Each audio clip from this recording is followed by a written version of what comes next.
Otaku in the Marvel DC Universe. Hey! Look who's back for more adventures. We love having you here to continue this story that keeps us all awake. Important note, all of this is pure fiction, so don't try any techniques you hear here in real life. Your neighbor might call the cops. This amazing novel and all its rights belong to the original author. We're just the ones giving it voice and drama. Are you enjoying the show? Prove it by subscribing to our YouTube channel and leaving that like that motivates us so much. And if you want VIP access to exclusive content, our Patreon is waiting with things you won't find anywhere else. Chapter 351 Return to Konoha. After leaving the Hokage building, Liang Yue officially confirmed Orochimaru's sincerity in returning to Konoha, although Tsunade, as the fifth Hokage, had some aversion to Orochimaru himself. She did not deny the fact of Snake Uncle's return, nor his contributions to Konoha. So, in the following time, Liang Yue also followed the agreement with Orochimaru and came to a secluded place to inform him of the method to break through the innate realm. The whole process lasted about 2 hours. When Liang Yue left, Snake Uncle, like the third Hokage back then, seemed to have gained some understanding, but thinking about this matter, it's actually quite normal after all. Among the 3 disciples taught by the third Hokage, Hiruzen Sarutobi, Jiraiya, Tsunade, and Orochimaru, Snake Uncle undoubtedly had the highest comprehension and talent. That little old man valued Orochimaru the most. It's a pity that Snake Uncle later went astray and embarked on the road of researching immortality, but this cannot deny Snake Uncle's talent in cultivation. Being able to quickly gain some understanding of breaking through the innate realm can only mean that he has already accumulated enough on this path. In addition, it is worth mentioning that besides himself, Snake Uncle also brought back many talented young people. This time most of them were originally reserved as resources for Orochimaru's body replacement plan, but now that he has returned to Konoha, this plan naturally has to be put aside, especially after obtaining the method of breaking through the innate realm from Liang Yue. Snake Uncle may not need these young people for a long time to come. Even if Orochimaru reignites the idea of a 2.0 version of the body replacement and longevity experiment in the future, these people may have already passed their expiration date. Therefore, after arriving in Konoha, Tsunade and a group of Konoha executives even launched a fierce debate over the whereabouts of these young people. The reason is that the people who can be favored by Orochimaru are naturally very outstanding in their qualifications and bloodlines, but except for Sasuke, most of them are not from Konoha, not to mention their complicated origins. Some of them even possess the bloodlines of famous bloodline families from other ninja villages, and they have not been instilled with the will of fire since childhood, etc. Therefore, it is naturally not easy to directly decide on the issue of belonging, but it would be too regrettable to give up on them. After all, Hugo, Sujetsu Hazuki, Karin Uzumaki, Kimimaro Kaguya, Diren, who possesses the crystal release bloodline, and Yukimura, who is not a Jinchuriki but can control the 3 tails at this time, Danzo, the giant of Konoha's dark forces, emerged, seizing the opportunity to say that as long as these children were handed over to him, it would not take long to train a group of tools who would be forever loyal to Konoha. Fortunately, Tsunade is not stupid. Hiruzen Sarutobi, the third Hokage who had retired at that time, had not yet entered Mount Myaboku for asceticism. After a debate, these children were eventually uniformly incorporated into the Konoha Anbu. Then, in terms of treatment, they enjoyed the Anbu organization but without specific positions, just like Liang Yue, and after being disbanded, they were temporarily led by the mentors of the 12 Little Strong, such as Might Guy, Kakashi, and Kurenai. In addition, Sasuke, although he was forcibly taken away by Orochimaru for a period of time before but during the confinement, Snake Uncle did not abuse him. On the contrary, he was actually quite good to Sasuke, not only teaching various ninjutsu techniques, personally cultivating combat experience, and even signing the contract of Raichi Cave. This treatment is exactly the same as in the original book. If it weren't for knowing that Orochimaru was cultivating the next body for himself, this would be no different from a formal successor. It is worth mentioning that, because Sasuke's identity is relatively special, therefore, although he had been with Orochimaru for a period of time, he was still trusted on the whole almost at the first moment after meeting. Sasuke unhesitatingly made a request to Liang Yue. Looking at the impulsive young man in front of him, with his face full of excitement and a hint of trepidation, Liang Yue led him to the riverside training ground where they used to go when they were in school. It's not so easy to learn my advanced version of chakra cultivation, Liang Yue said to Sasuke as they walked. Of course, I am willing to pay any price for this. Upon hearing this, Sasuke seemed to think that he was going to make some conditions, so he replied without hesitation. The determination and stubbornness on his face seemed like 10 cows couldn't pull him back. Alice, I don't mean that. What I want to say is that the methods practiced by the third Hokage, Jiraiya, Tsunade, and Orochimaru are actually not suitable for you, or rather, not suitable for you now. After arriving at the riverside, Liang Yue sat down on the ground with Sasuke and said unhurriedly why. Sasuke was stunned when he heard this and quickly asked because without exception, the methods practiced by these people are all things that can be tried after cultivating chakra to the peak level and developing the meridians in the body and after achieving something on their respective cultivation paths. After saying that, looking at the confused Sasuke in front of him, Liang Yue thought for a while before continuing. This is like, you are hungry. And then there are many pancakes in front of you. You eat one, but you are not full. You eat the second one, but you are still not full. It was not until you finished the third one only then did you finally get full, but the fact that you are full is because you ate 3 pancakes, not because you directly ate the third pancake. The same principle applies if you want to achieve a qualitative change in chakra. You must first have that kind of strong chakra foundation. Unless you eat meat, Sasuke said with a confused look. What I mean is that when you are hungry, you don't eat pancakes, but meat pancakes. Liang Yue gestured twice in front of him at this time and said then I want to eat meat. This involves a fundamental issue, which is can natural energy be directly absorbed to convert into sage chakra? Without enough chakra accumulation it should be possible. After all, Chunkyu, you seem to be like this. Alright, saying that, Liang Yue had to show his thunder firewood behind him, and then put it in his palm, looked at Sasuke in front of him with bright eyes, and continued. In the beginning, I comprehended this thing first, and then slowly found a way to absorb natural energy and transform sage chakra. You can understand it as a kind of Chapter 352 Sword Art. In the time that followed, Liang Yue explained the composition and comprehension methods of the lightning firewood to Sasuke. Just as he had previously told Orochimaru the content was half true and half false. The comprehension method of innate imagery was naturally true, but the information regarding the origin of the lightning firewood was false. After all, Liang Yue couldn't reveal his true identity in this Naruto world. This world was different from the previous ones. Besides the usual lower, middle, upper, and cage-level powerhouses, there were also strange existences like Sage Arts, Tail Beasts, Rinnegan, Tenseigan, Six Paths level, and even the sages of the 3 great sage locations. The range of power levels was simply too vast. Moreover, even the Jonin and cage-level figures in the conventional tiers could forcibly increase their power with strong ninjutsu like the 8 Gates formation, Flying Thunder God technique, and Dust Release. Therefore, before becoming an absolute powerhouse, Liang Yue would definitely not be as reckless as he was in the previous worlds. As for the lightning firewood, it was naturally not something Liang Yue comprehended before becoming an innate expert. In fact, he couldn't even be considered to have comprehended it himself. However, after obtaining this gift from the system, Liang Yue was also able to understand the principles and origins of this special innate perception. Therefore, converting it into concrete theoretical knowledge and teaching it to Sasuke was naturally not a problem. Of course, teaching was one thing, whether he could comprehend it was his own problem. However, in Liang Yue's opinion, the most important factor in whether one could possess an innate perception like the lightning firewood was actually the environment. For example, it was also a product of the martial arts path in the original world where the lightning firewood innate martial arts perception existed. Although not every martial artist could comprehend their own innate imagery, the current Naruto world can't be considered a low-level world either. The energy level is still quite considerable in terms of the application of techniques and natural forces. Although it's not mainstream and even somewhat off track, it still has its own uniqueness. Occasionally, there are even a few powerhouses who can travel between stars. Frankly speaking, in such a world, Liang Yue was not sure whether Sasuke could independently comprehend his own innate imagery after learning the comprehension method of lightning firewood. And if you don't understand, I actually have another compromise method. Looking at Sasuke's bewildered expression, Liang Yue felt that his previous idea seemed to have been a bit difficult for him, so he spoke. What compromise method? Sasuke asked, suddenly returning to his senses. It's relying on some objects, such as weapons, to form a unique spiritual power. By the way, do you have any frequently used weapons? Liang Yue looked Sasuke up and down and asked. Yes. With that, Sasuke immediately swiped on the sealing scroll on his wrist with a bang, accompanied by a burst of white smoke. A long sword with almost no curvature suddenly appeared in his hand. This is the Kusanagi sword, obtained from Orochimaru.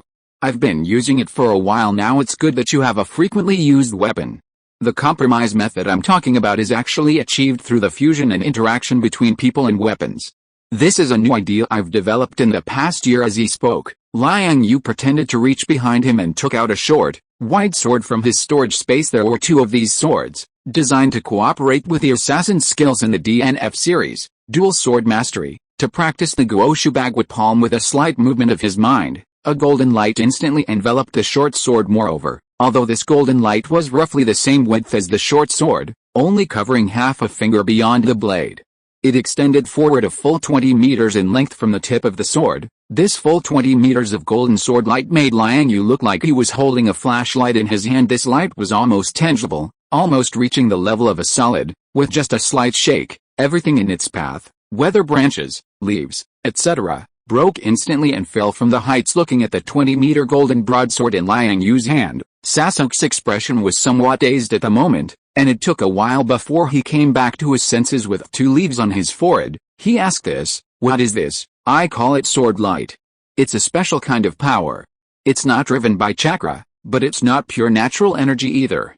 The function of this sword light is, in addition to increasing the attack range of the weapon, it can be used to cut almost anything." Liang Yue smiled at Sasuke, twitching the corners of his mouth. Hearing this, Sasuke immediately took the Kusanagi sword in his hand and tried to slam it into the broadsword in his hand. Seeing this, Liang Yue quickly stopped him. "I'm not sure if this sword light will also cause damage to your Kusanagi sword, so let's use other weapons to test it." Hearing this, Sasuke immediately took out a kunai from the sealing scroll. Then, he held the kunai and gently, slowly rubbed it against the golden sword light. Quietly, a small section of the metal blade fell silently from the kunai. The cut was as smooth as a mirror, and Sasuke felt almost no resistance in the process of the weapon's crossing, so sharp. Looking at the damaged kunai in his hand, and then looking at the blade angle of the broadsword, Sasuke's eyes burst into excitement. In addition to being sharp, this power is also very maneuverable. As he spoke, Liang Yue held the broadsword horizontally and made a few strokes on the big tree next to him,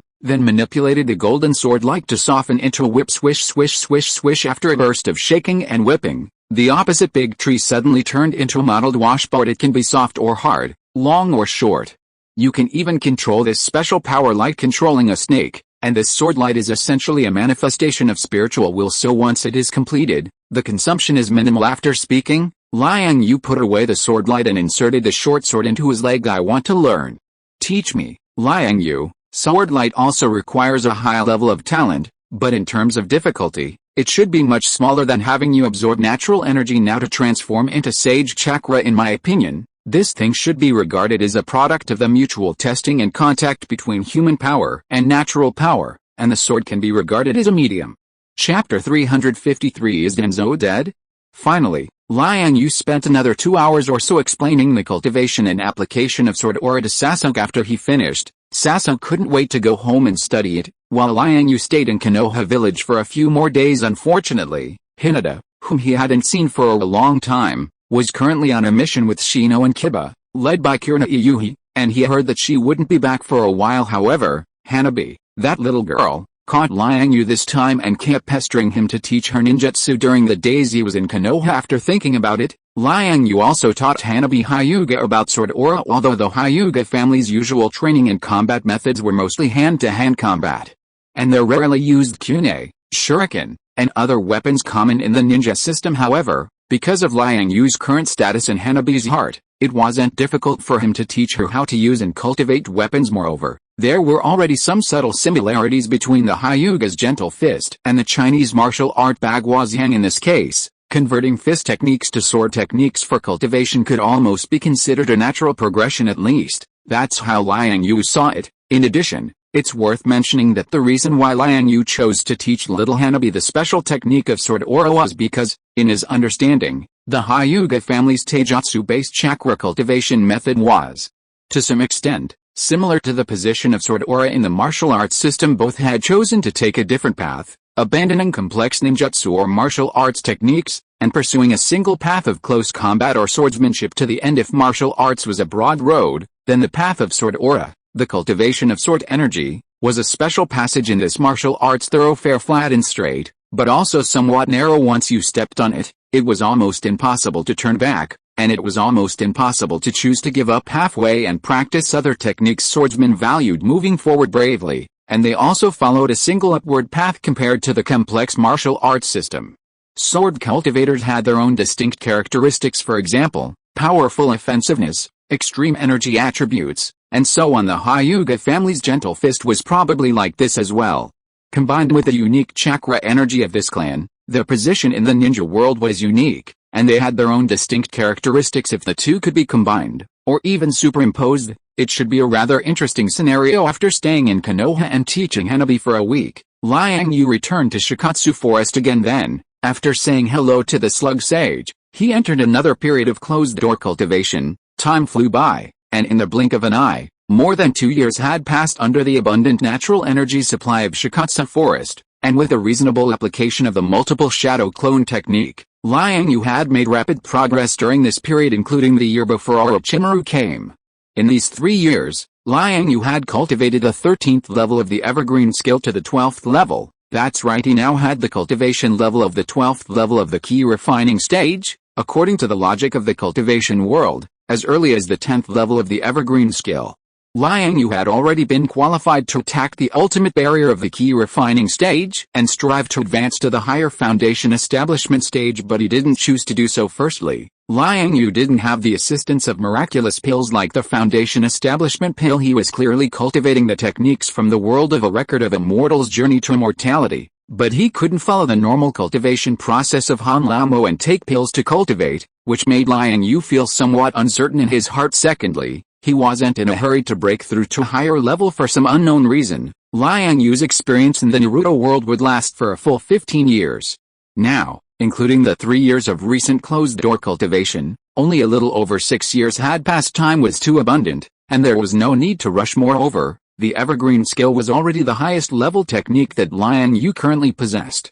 Apart from this, he had nothing else to practice. The 13th level of the evergreen skill corresponded to the 13 realms of the key refining stage in the cultivation system. Since there was such an opportunity before him, allowing him to continue to develop towards the profound and subtle before advancing to a higher level, then Liang Yue would naturally not be greedy for quick success, so as not to leave any regrets or even hidden dangers for subsequent cultivation. Chunky-ukun, can you hear me? Just as Liang Yue was quietly sitting in his small house, meditating and cultivating with 3 shadow clones, a gentle female voice suddenly sounded in his ears. The owner of this voice was none other than the slug sage. I'm here.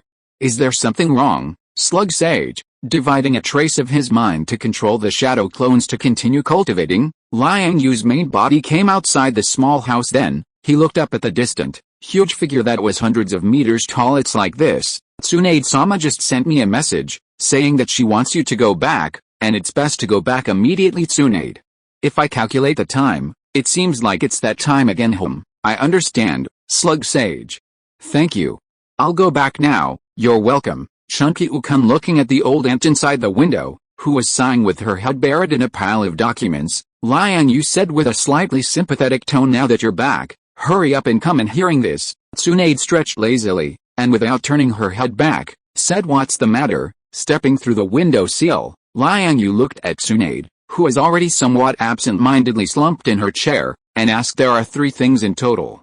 First, I just received a distress signal from Tsunagakure. Gaara, their newly appointed 5th Kazekage, has been captured by the Akatsuki. I have already sent Kakashi and Naruto to support them. As she said this, Tsunade slowly stood up from her seat and twisted her waist a few times in front of him without any scruples. The bones all over her body made a crackling sound. Second, Jiraiya is going to Megakure. And the third thing, not long ago, that old guy Danzo died. He was killed by Sasuke, using that golden sword ori that you taught him. That Uchiha brat has now defected from Konoha. Although I don't really care about Danzo, he was, after all, an elder of our ninja village and can't just be let go. So, you want me to go after Sasuke? Choose one of these 3 things yourself. I choose to go to Megakure with Jiraiya. Chapter 354, Samsara I. Bang. Why? Why didn't you choose to avenge Lord Danzo? Just as Liang Yue finished speaking, a man wearing a mask with strange patterns suddenly burst into the room and questioned him sternly. Liang Yue heard the voice and turned his head to look at the person using his weak Byakugan. He easily saw the face of an unfamiliar middle-aged man behind the mask. Surprisingly, this person also possessed a pair of Byakugan. Judging by the nature and flow of his chakra, this should also be a member of the Hyuga clan. How many times did Danzo die at Sasuke's hands? After staring at the person for a while, Liang Yue turned around and asked, what do you mean? The masked man heard this and replied in a stiff tone if he was only killed once. Then with a string of Sharingan on Danzo's arm, and the one in his eye socket, the main Gekai of Sharingan obtained from Uchiha Shisu, he shouldn't have died so easily. Because as far as I know, the Uchiha clan has a forbidden technique called Izanagi, which, if prepared in advance, can rewrite the damage inflicted on the caster, even the result of death.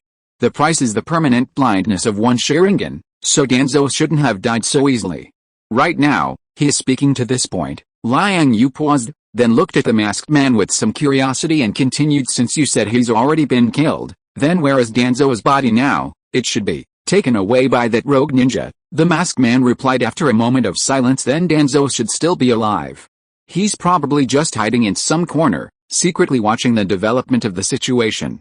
You also have a pair of Byakugan. You should go look around. After speaking, Liang Yue ignored the person and turned back to look at Tsunade, who had a smile on her face after the masked man silently left. Several figures walked out of the small compartment next to the office. They were none other than Kaoru Utatane, Hamura Mitagato, two high-level Konoha leaders, the third Hokage, who had retired and was living in seclusion on Mount Myaboku, and Jiraiya, whom they hadn't seen for a long time. Izanagi, Liang Yue, where did you hear about this ninjutsu? Jiraiya then casually sat down on the seat next to him and asked. As a result, he was controlled by his jinjutsu instead. And then he asked about some things related to the Uchiha clan. Tsunade replied with some uncertainty after speaking. The elder sister looked at the elderly trio on the side. Obviously, Tsunade didn't agree with their handling of the Uchiha clan incident. And what about Orochimaru? Liang Yue asked with some curiosity. That guy should be cultivating in the Raichi cave now.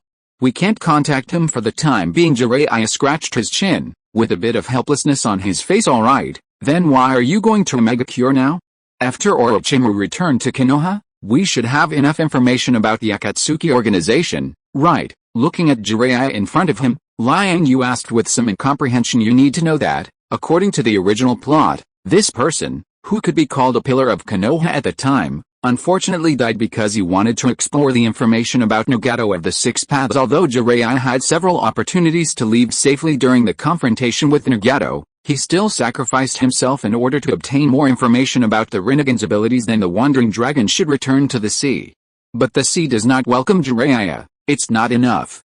Although that guy Orochimaru brought back a lot of useful information, he doesn't understand the leader of Akatsuki, Pain.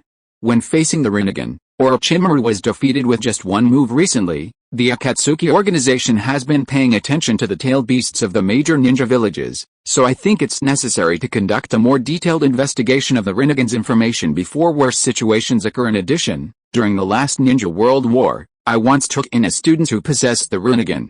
He is also from Omega Cure. This time, I also want to investigate him. By the way, Jiraiya rarely put on a serious face, and his expression was particularly serious. Looking at his current appearance, Liang Yue really wanted to tell him directly, don't bother, I know this information, but on second thought, this was obviously not a wise choice. After all, it's not good to use Itachi as an excuse for such important information. Alright, then I'll go to Mega Cure with you. To be honest, Liang Yue was also very curious about the Rinnegan's abilities. That thing seems to be able to exert different abilities in different people. Counting the entire Naruto plot, apart from the Otsutsuki clan, Madara Uchiha and Nagato Uzumaki, although they shared a pair of Rinnegan, the abilities the two exerted were quite different. In addition to the general abilities of gravity, repulsion, and absorbing ninjutsu, Nagato's 6-in-1 Rinnegan seemed to have derived more branch powers. Of course, this may also be because he couldn't control the Rinnegan. In addition to constantly having his chakra and vitality drawn by the demonic statue of the Outer Path, the Rinnegan's abilities could not be fully utilized, so he could only try to change as much as possible. And to some extent, Liang Yue's situation was actually somewhat similar to Nagato's. During the years of seclusion, he was naturally not always meditating and cultivating. In addition to absorbing natural power and tackling the realm of cultivation, Liang Yue also spent a lot of time on spells, as well as the application and research of the Byakugan. At this time, he, who had advanced his cultivation to the 12th level of the key refining stage, had also improved the quality of his own spiritual power to a very high level. And under the supply of pure spiritual power, Liang Yue can now also exert a part of the Tenseigan's abilities to a limited extent. However, compared to Nagato's genuine, finished Rinnegan, which is supplied with vitality, his own Tenseigan can only last for a short period of time. Now once activated, the consumption of spiritual power will pour out like a flood, very uneconomical. Chapter 355 Rain Village. The Land of Rain is a small country in the Naruto world, named for its constant rainfall. This country isn't far from Konoha, located directly west of the Land of Fire, bordering it, and situated in the gap between the Land of Fire and the Land of Wind. The ninja force within the country is called the Rain Ninja. The former leader of this ninja village was Hanzo of the Salamander, known as the demigod of the ninja world. However, after listening to Danzo's incitement, he adopted a hostile attitude towards the Akatsuki organization within his territory. In the end, Hanzo ended up getting himself caught in it too. Of course, in the original storyline, the Land of Rain's presence in the ninja world was never very high, coupled with a lack of abundant resources within its borders and the presence of the powerful demigod of the ninja world. Other countries generally wouldn't provoke the Land of Rain. The Rain Ninja Village was mostly isolated from the world, with very little information circulating. Therefore, until Jiraiya personally went to the Rain Ninja Village, the news of Hanzo of the Salamander's death and Pain's control of the Rain Ninja Village remained a secret. Few in the ninja world knew about it, except for the members of Akatsuki and Orochimaru, who had defected from Akatsuki. However, things are different now. Liang Yue's arrival has subtly influenced many people. After Orochimaru returned to Konoha, information about Akatsuki was naturally presented to the Hokage. This rain seems a bit abnormal in the fine rain. On the shore of the lake outside the Rain Ninja Village, Jiraiya, who had just crawled out of a toad's mouth, stood on the water, looking up at the drizzling rain, shielding his eyes with his hand, and said thoughtfully, this rain should be considered a special, large-scale ninjutsu. It doesn't have much power, but with the help of the Rain Ninja Village's special climate, it shouldn't consume much chakra. Also, in these raindrops, I vaguely sense a feeling of being watched. Liang Yue also followed closely behind, crawling out of the mouth of the green toad, about the size of a palm, and said, looking at the strange spire-like village buildings not far away. Knowing the entire Naruto storyline, he naturally understood that after the two of them showed up, they had already been exposed to Konan and Nagato. As for Jiraiya next to him, since breaking through the innate realm, besides his body being strengthened and the chakra in his body completely transformed into sage chakra, after becoming closely connected with the nature of the world, his mental perception naturally took a big step forward. Liang Yue wasn't surprised that he could sense the abnormality of this rain. It seems we've been noticed by them. Then next, tisk, we can only take it one step at a time. Jiraiya bared his teeth, scratched his face, and felt that the matter seemed a bit tricky. According to his original plan, he naturally wanted to sneak into the Rain Ninja Village quietly, and it would be best to live comfortably in the village for a few days. From ordinary people to ninjas of all levels, he would slowly try to get information through conversations and interrogations. In between, he could also take the time to soak in hot springs, write articles, and drink sake. As for Liang Yue, he was just an accompaniment to him. When the time came, he would just let this kid stay at home and wait for news, and come out to assist when necessary. If they really encountered a fierce battle concerning life and death, then he would let him run over to save the day. It wasn't that Jiraiya was underestimating Liang Yue, it was just because, as a member of the Hyuga clan, the Byakugan in his eye sockets was too conspicuous and easily exposed him. But now, the ideal is full, but the reality is exceptionally skeletal. He never expected that just after showing up, before even entering the Rain Ninja Village, the two of them had already been exposed. Actually, with the information that Orochimaru provided earlier, our understanding of Akatsuki isn't small.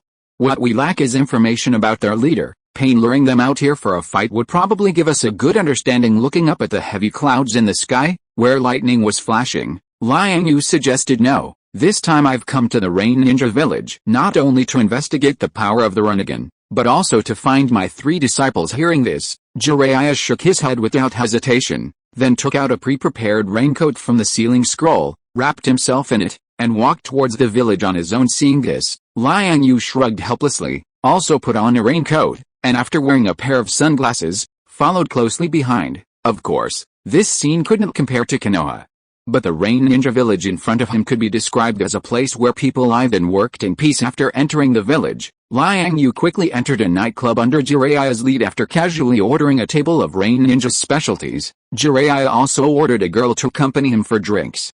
This little girl's name was very special, actually called Tegati. The scale of those big assets was also quite substantial, comparable to Tsunade. After that, Jiraiya, accompanied by this girl, drank and tried to get information, while Liang Yue simply became invisible, only responsible for eating the dishes beside him. By the time the meal was finished, about an hour had passed, and it was already dark outside. Jiraiya, who hadn't asked for much useful information, looked a little dignified at this time.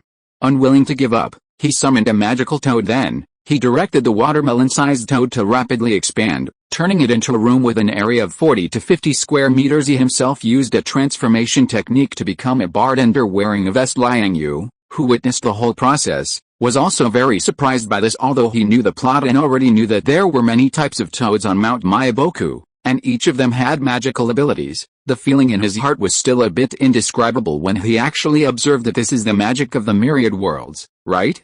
There should be many things like this in the future. Looking at Jiraiya, who was standing behind the bar, wiping the glasses in a decent manner, but not preparing drinks, Liang Yue simply cast an invisibility jutsu on himself and leaned against the corner of the wall with his back against the wall. He could clearly feel a very soft but resilient touch behind him. It seems that this should be a relatively unique transformation technique, combining the characteristics of space-time ninjutsu, but without reaching the point of changing the inner texture. Chapter 356 Paper Escape Xiaonan.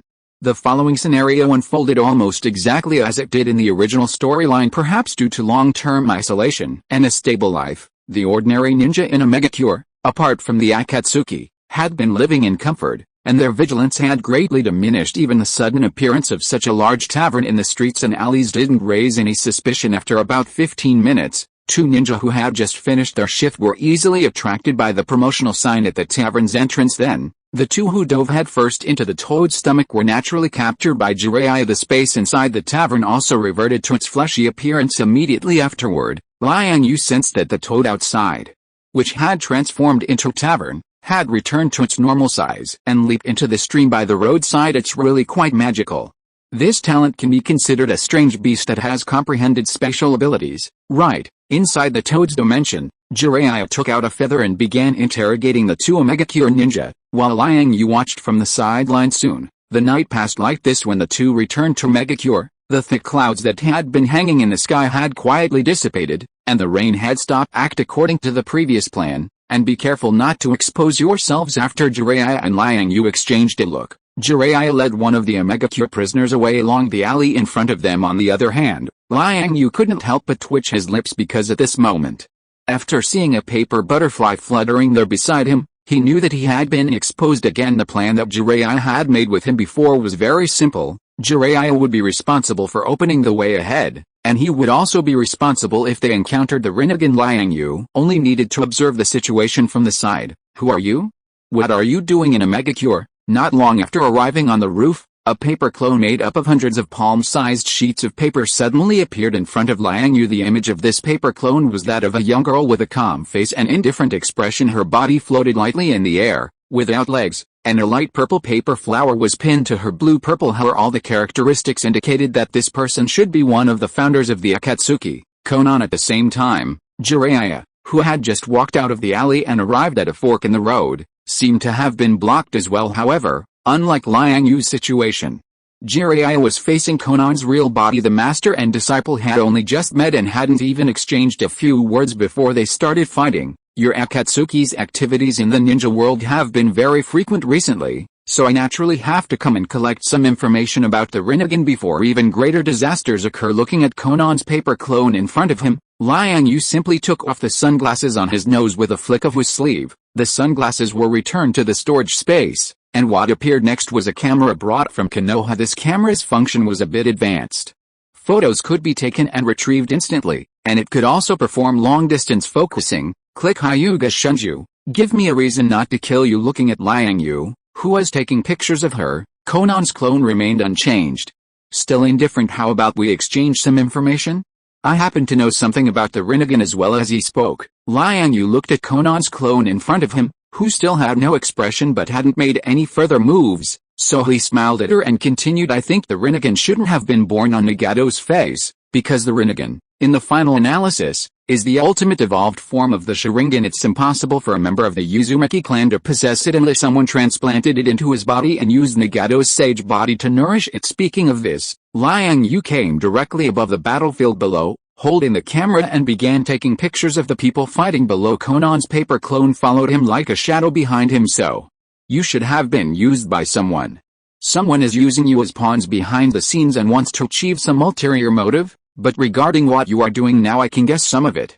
You just want to collect the tailed beasts and then do the same thing as the first Hokage, Hoshirama Senju, to a certain extent, to promote a terrifying peace in the ninja world. Speaking, Liang Yue looked at Conan's clone behind him again. But have you ever thought about it? What you are doing now and the goals that the person behind you wants to achieve may be the same to some extent. Both are to collect all the tailed beasts, but afterward, you may become enemies again. What else do you know? Conan's clone narrowed her eyes, looking at him. Not a member of the Uchiha clan, but possessing the Rinnegan that requires extremely higher realm and chakra quality, Nagato in this situation, even with his natural sage body, plus the bloodline of the Uzumaki clan, may soon be unsustainable, right? At that time, the person behind the scenes will definitely come up with the idea of the Rinnegan again. If you guys are bang. Before Liang Yue could finish speaking, Conan's clone behind him suddenly turned into a sky full of paper, flying in all directions. It seemed that she was satisfied with the information he provided. Afterward, Liang Yue cast stealth jutsu and invisibility jutsu on himself, while minimizing his aura as much as possible, holding the camera and standing on the various floors, photographing the battlefield below from a high position. The various ninjutsu and skills displayed by the Deva Path, Asura Path, Animal Path, Human Path, Prata Path, and Naraka Path, and even a bunch of summoned beasts summoned by the Animal Path, were all recorded in the pictures. In a short while, Liang Yue had a stack of photos in his hand. Compared with the original storyline, Jiraiya at this time has undoubtedly become even more powerful. Originally, using that half-baked sage mode required spending a lot of extra time to gather natural energy, but now he is always in the sage state just after a few moves. The Prata Path, Animal Path, and Asura Path below had already been defeated by Jiraiya on the spot. At this time, Liang Yue felt that he had collected almost enough information, so he jumped lightly and jumped into the battlefield. Who knew that just before he landed on the scene, the people fighting below instantly moved the battlefield? Seeing this, Liang Yue had no choice but to follow closely behind. In a short while, the two sides fighting had fought all the way from the heart of a megacure to the surface of the water outside the ninja village. The development of the whole process was the same as in the original storyline. Jiraiya, because he was a little careless, was cut off an arm by the resurrected Asura Path puppet man in one careless move. So embarrassing. However, afterward, this arm was picked up by Liang Yue, who was walking behind, and thrown into the storage space. Chapter 357 Pain and Chapter X27, S6 Paths.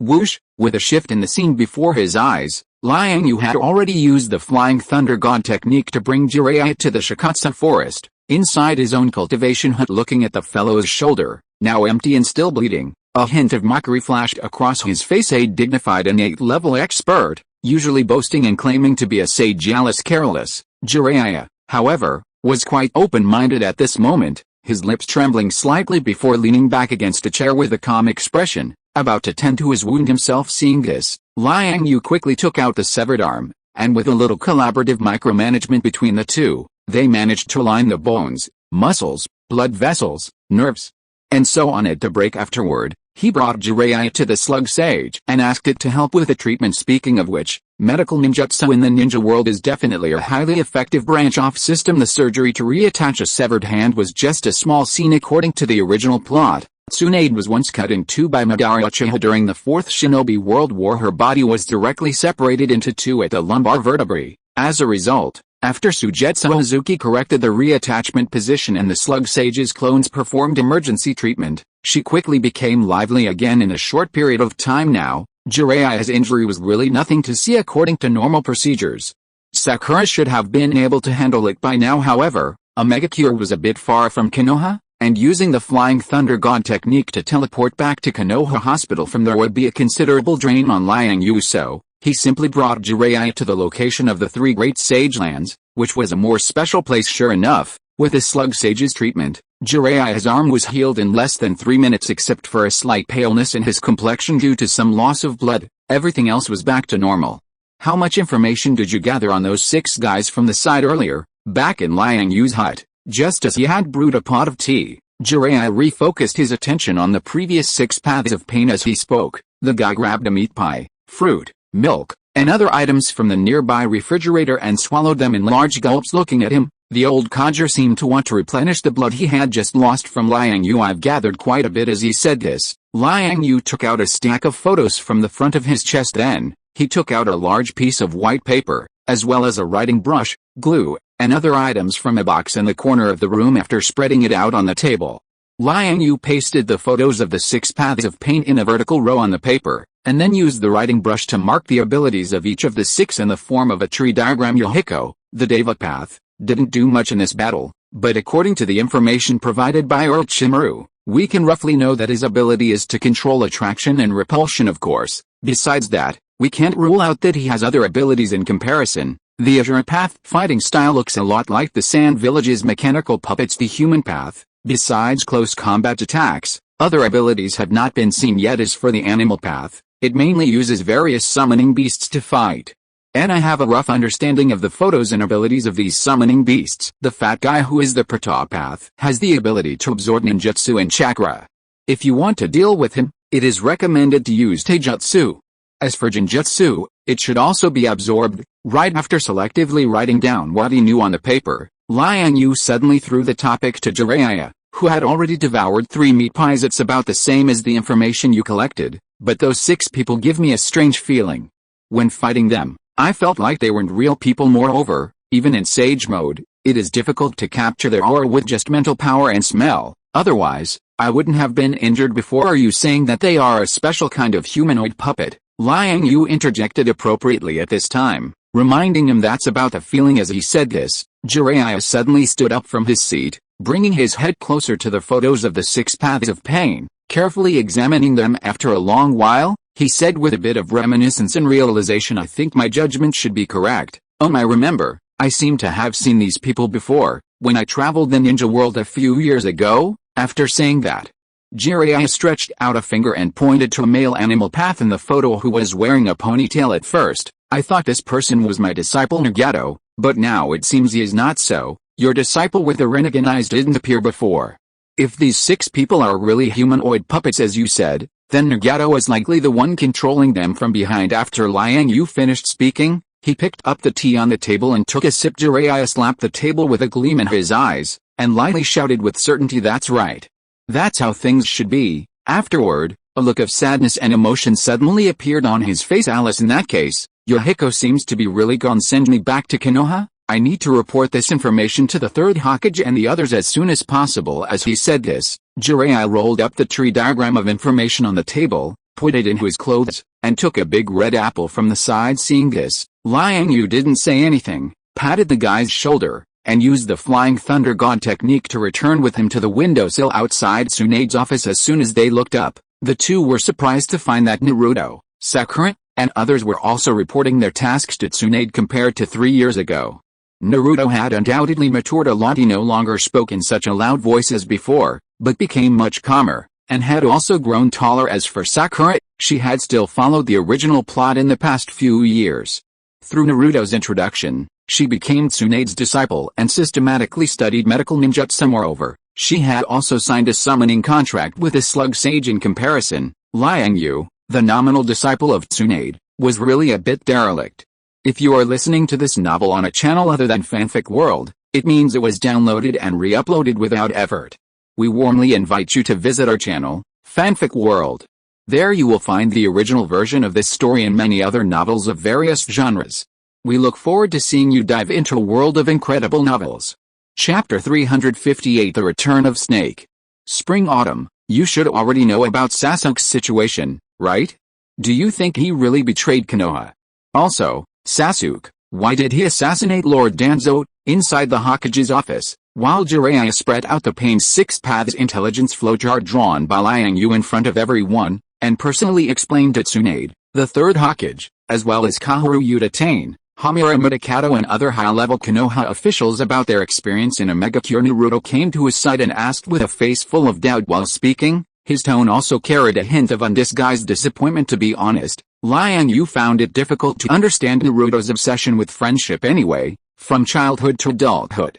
He himself had never had such an exaggerated attachment to the feelings between companions. Perhaps this has something to do with Naruto's childhood experience, or perhaps it is his personality. In short, in the original plot, the entire storyline of the Naruto world in the later stages was mostly composed of events triggered directly or indirectly by the Konoha group, led by this little blonde, in search of Sasuke. Originally, Liang Yue thought that with his intervention and the elimination of Orochimaru as a cause, this entire plot would collapse unexpectedly. Although Sasuke left Konoha a few years later, he ultimately did not escape the identity of the missing nin. Maybe it's related to his own affairs. After all, over the years, Sasuke has never given up on avenging the Uchiha clan. As for Danzo, it's probably related to this matter as well, but Sasuke's departure is indeed a bit strange and needs to be thoroughly investigated. According to Tsunade's previous statement, the cause of this matter may be that Orochimaru told Sasuke some information from back then. As a former high-level figure and powerful figure in Konoha village, Lord Orochi naturally knew the whole story of the Uchiha clan's extermination. It is also possible that Danzo courted death himself, sending people to find trouble with Sasuke. As a result, Sasuke's training was successful, and after learning the sword aura from Liang Yue, his strength greatly increased. After those who came to make trouble were defeated by Sasuke, they were interrogated with Sharingan and Jinjutsu. Sasuke must have learned something from this. Of course, if Liang Yue were to make his own guess, the two explanations given by Tsunade above are actually not very reliable. In his opinion, the most likely situation is that Obito Uchiha, hidden in the shadows, has quietly contacted Sasuke, using the information from back then as bait to invite Sasuke to join his organization or business. After all, according to the director's script, the ninja world has now reached a time of upheaval. Obito originally planned to disrupt the ninja world and launch the Fourth Great Ninja War. The Akatsuki organization's collection of tailed beasts is also being planned by him behind the scenes. With at one hand, after awakening the main Gekkai of Sharingan and bringing along the space-time ninjutsu Kamui, he can now easily and silently sneak into Konoha villages. For seducing Sasuke, Obito originally didn't need to bother with these efforts. After all, in the original plot, Konoha, after the deaths of the third Hokage and Jiraiya, had long been strong on the outside but weak on the inside, and had been reduced to a second-rate force in the ninja world. If it weren't for Naruto, the Nine-Tails Jinchuriki, who had plot armor, supporting him, Konoha's situation would have been dangerous. If a ninja world war broke out just like in the original plot, Pain's Deva Path used a Shinra Tensei, and most of the entire village was directly destroyed. If Nagato hadn't lost his mind in the end, even if Naruto could defeat him, Konoha would have suffered heavy losses. But since Liang Yue appeared, the strength of Konoha village at this time is completely different. The difficulty of capturing the Nine-Tails in this situation is really not ordinary, especially since Obito's last act of courting death, in the battle against the fourth Hokage, he was severely beaten. It is estimated that he is no longer dare to rashly face the Hokage in a one-on-one challenge. You must know that Konoha at this time can be said to be unprecedentedly powerful. Aside from Liang Yue, this unknown factor, the third Hokage who regained his youth, Jiraiya, the fourth Hokage's master, as well as Orochimaru, who is also known as one of the Sannin along with Jiraiya, and Tsunade with a blessing of powerful unknown sage techniques. These four people have undoubtedly stood at the pinnacle of the ninja world. Although Konoha in this state has not tried to expand or provoke ninja world disputes, that powerful, faintly visible pressure is enough to repel many troubles. Invisibly in this situation, Obito dare not act rashly, and can only secretly reduce Konoha's strength, play some conspiracies, and provoke internal disputes in the village. Nagato Uzumaki, who possesses the Rinnegan, although not Obito's puppet and cannot be directly driven by him, is working hard to collect tailed beasts, intending to realize his terrifying balance plan. Sooner or later, Nagato will also confront Konoha, and now Sasuke's departure has obviously triggered some subtle waves within Konoha. Do you think Orochimaru is behind this? Naruto pursed his lips at this time, with some indignation in his eyes. Okay, it seems that since experiencing the last defection incident and the failed Konoha crush plan, Lord Orochi has not left a good impression in the hearts of the Konoha people. It is estimated that Obito also thinks so. It shouldn't be. According to my understanding, whether it was defecting from Konoha in the first place or returning to Konoha now, Orochimaru's purpose has always been very clear. That is, he wants to research a technology that can make people immortal. He has just obtained that sage technique cultivation method from me not long ago. The whole person is still immersed in cultivation, and has no intention or need to engage in these small actions. Looking at the little blonde in front of him who was a bit conspiracy-minded, Liang Yue patted him on the shoulder and said, "Hehe, I didn't expect Lord Shunkyu to understand me so well." As this abrupt voice fell, the door of the Hokage's office was suddenly pushed open from the outside, and then Orochimaru walked in leisurely. Everyone looked in the direction of the sound and saw that compared to 2 years ago, Lord Orochi at this time seemed to have become much younger, and even had a tender feeling on his cheeks and nose. In addition, Orochimaru, who originally gave people a cold feeling on weekdays, has now become much more pleasing and gentle. That is a kind of, the temperament on his body began to settle down. Orochimaru, what are you doing here? Upon seeing Lord Orochi in person, Tsunade frowned slightly at this time.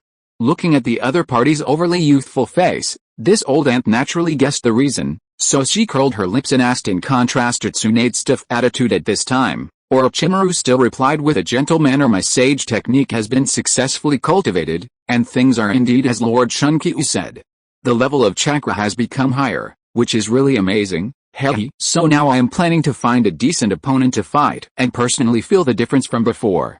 A few days ago, I happened to hear that the ninja world seems to be in turmoil, so this time I came back to see if there are any interesting opponents appearing. How about it? Does Konoha have any suitable tasks for me now? Chapter 359 Uchiha Obito. Soon, Orochimaru, who was expressing goodwill towards the Konoha ninjas, quickly integrated into their discussion. Although Tsunade, the third Hokage, and others inevitably harbored considerable wariness towards Snake Uncle in their hearts, but since he was willing to come forward to help at this moment, that was naturally better than having him lurking in the dark, waiting for an opportunity to strike. Therefore, in the following time, this group of Konoha high-level officials continued to discuss intelligence about the Akatsuki organization and various handling plans. Liang Yue, Naruto, and Sakura, who had been silent and somewhat lost, were directly kicked out of the Hokage's office, but that was fine too. The three of them, who hadn't seen each other for a while, took the opportunity to have a small gathering at the barbecue restaurant and exchanged some of the information they had. Soon, unknowingly, time came to the evening. After returning to the Hyuga clan and visiting the Hyuga clan leader, Liang Yue returned to his small courtyard. According to Naruto and Sakura, the one-tailed Shukaku of Tsunagakure has already been successfully captured by Akatsuki, and Gaara was only revived by Granny Chiyo yesterday. Then, according to the plot, next it should be the capture of the two-tailed Jinchuriki of Kumagakure, Hiden and Kokuzu taking action, and then Asuma. What was the cause again?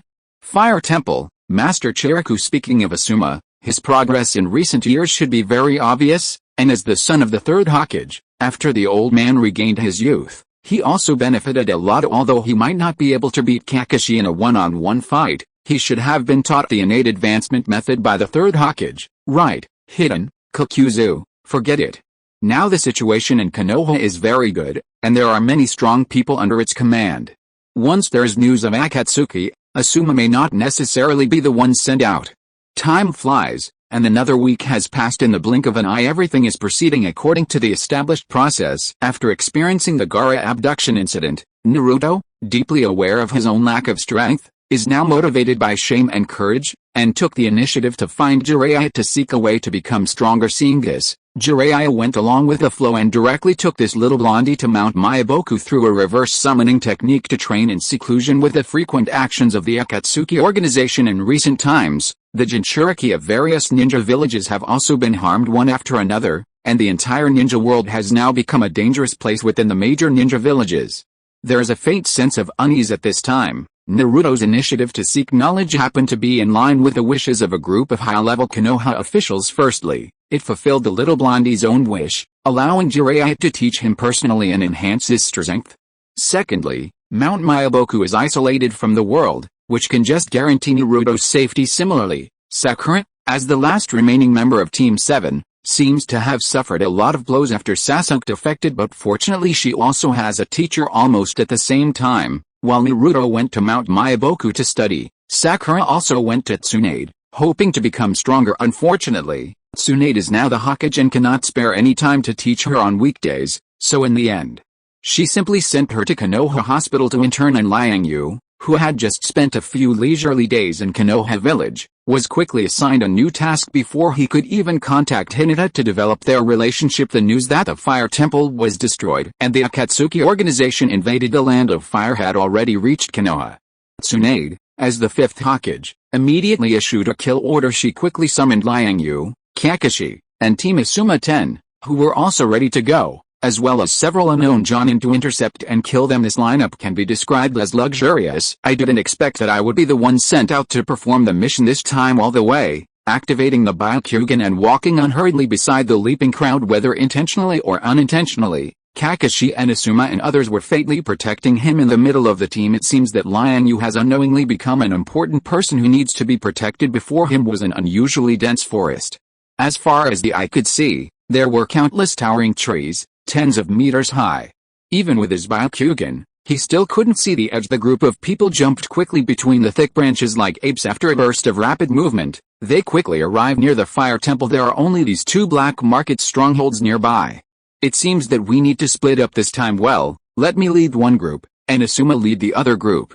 Chunkyu, I know. Ada, you three follow me at this time. Kakashi touched his chin, and then quickly made a decision. Asuma didn't have any objections when he saw this, so he took Shikamaru, Traji, and two other Jonin extras.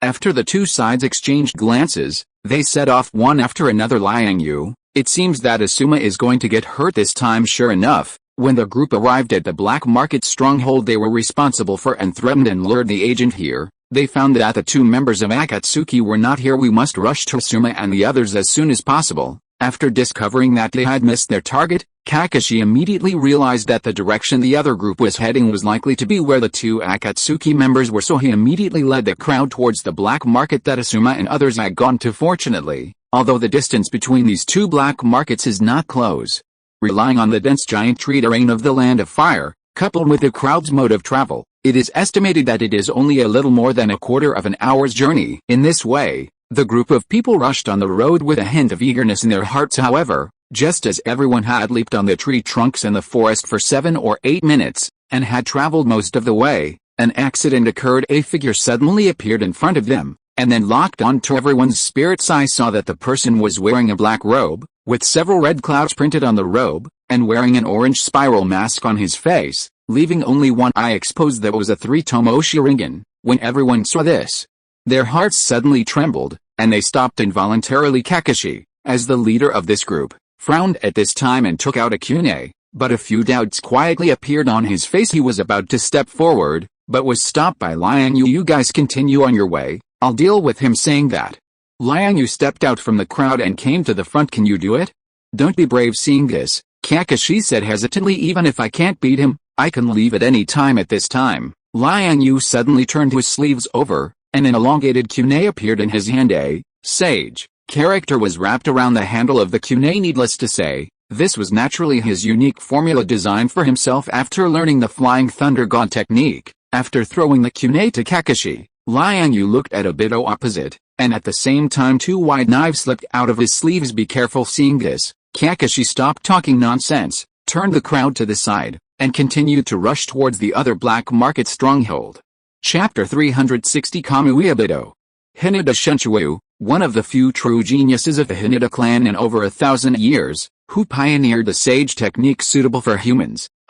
So as a Byakugan user, what do you think of the Sharingan of the Uchiha clan? Unexpectedly, after only the two of them remained in the area, Obito, who was standing in front of him, didn't rush to start the battle. A pair of scarlet Sharingan stared at him unblinkingly, and he asked with a bit of solemnity. Liang Yue guessed that Obito should be thinking about the meaning of life at this time. A power that shouldn't have existed in this world was ultimately inherited because of bloodlines, so if you want to master this power, you have to pay some price. After hearing his words, Obito fell silent. Liang Yue suddenly raised his twin swords, and two 20-meter long sword beams instantly emerged from the wide and thick blades. Compared to Obito's solemnity, Liang Yue was unwilling to waste time talking with him here. After all, Asuma and the others were still fighting in the original plot. This child of the third Hokage died in this battle. Although Kakashi had joined, due to his intrusion and Obito's unexpected appearance, he wasn't sure if the Akatsuki organization had any other tricks up their sleeves within the other black market stronghold. If it were a different setting, Liang Yue might have had a good chat with him. But accompanied by a soft humming sound,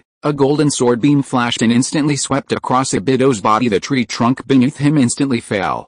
But Obito himself didn't seem to have suffered any damage. The whole process was as if the opponent was just a tangible but unreal phantom being vertically split by the sword beam. It was just like cutting into nothingness. Very strange. With a light leap, he landed on another tree trunk, continuing to stare at himself with one eye. Kamui, in Liang Yue's opinion, this Sharingan ability was simply inexplicable, but no matter what, existence is justified at its core. This Kamui is probably equivalent to carrying a small portable space with a high degree of integration with oneself and the ninja world. It is said to be integrated with oneself because with Obito's Meijekyo Sharingan, one can enter and exit this space anytime and anywhere. It can be the whole person, or it can be a part of the body during the process. There may be some distance limitations, but it is still exceptionally convenient, just like Liang Yue's Flying Thunder God technique. Now, according to Liang Yue's understanding, Obito's Kamui space should be a subspace, a dimensional plane, or a small world attached to the ninja world, overlapping with the ninja world on a certain plane, but it only belongs to the Meijekyo Sharingan user who has activated the Kamui ability. Exceptionally sinister. I wonder if the so-called Kamui space can be brought along after taking his Sharingan back to reality. Looking at Obito's calm and unhurried appearance,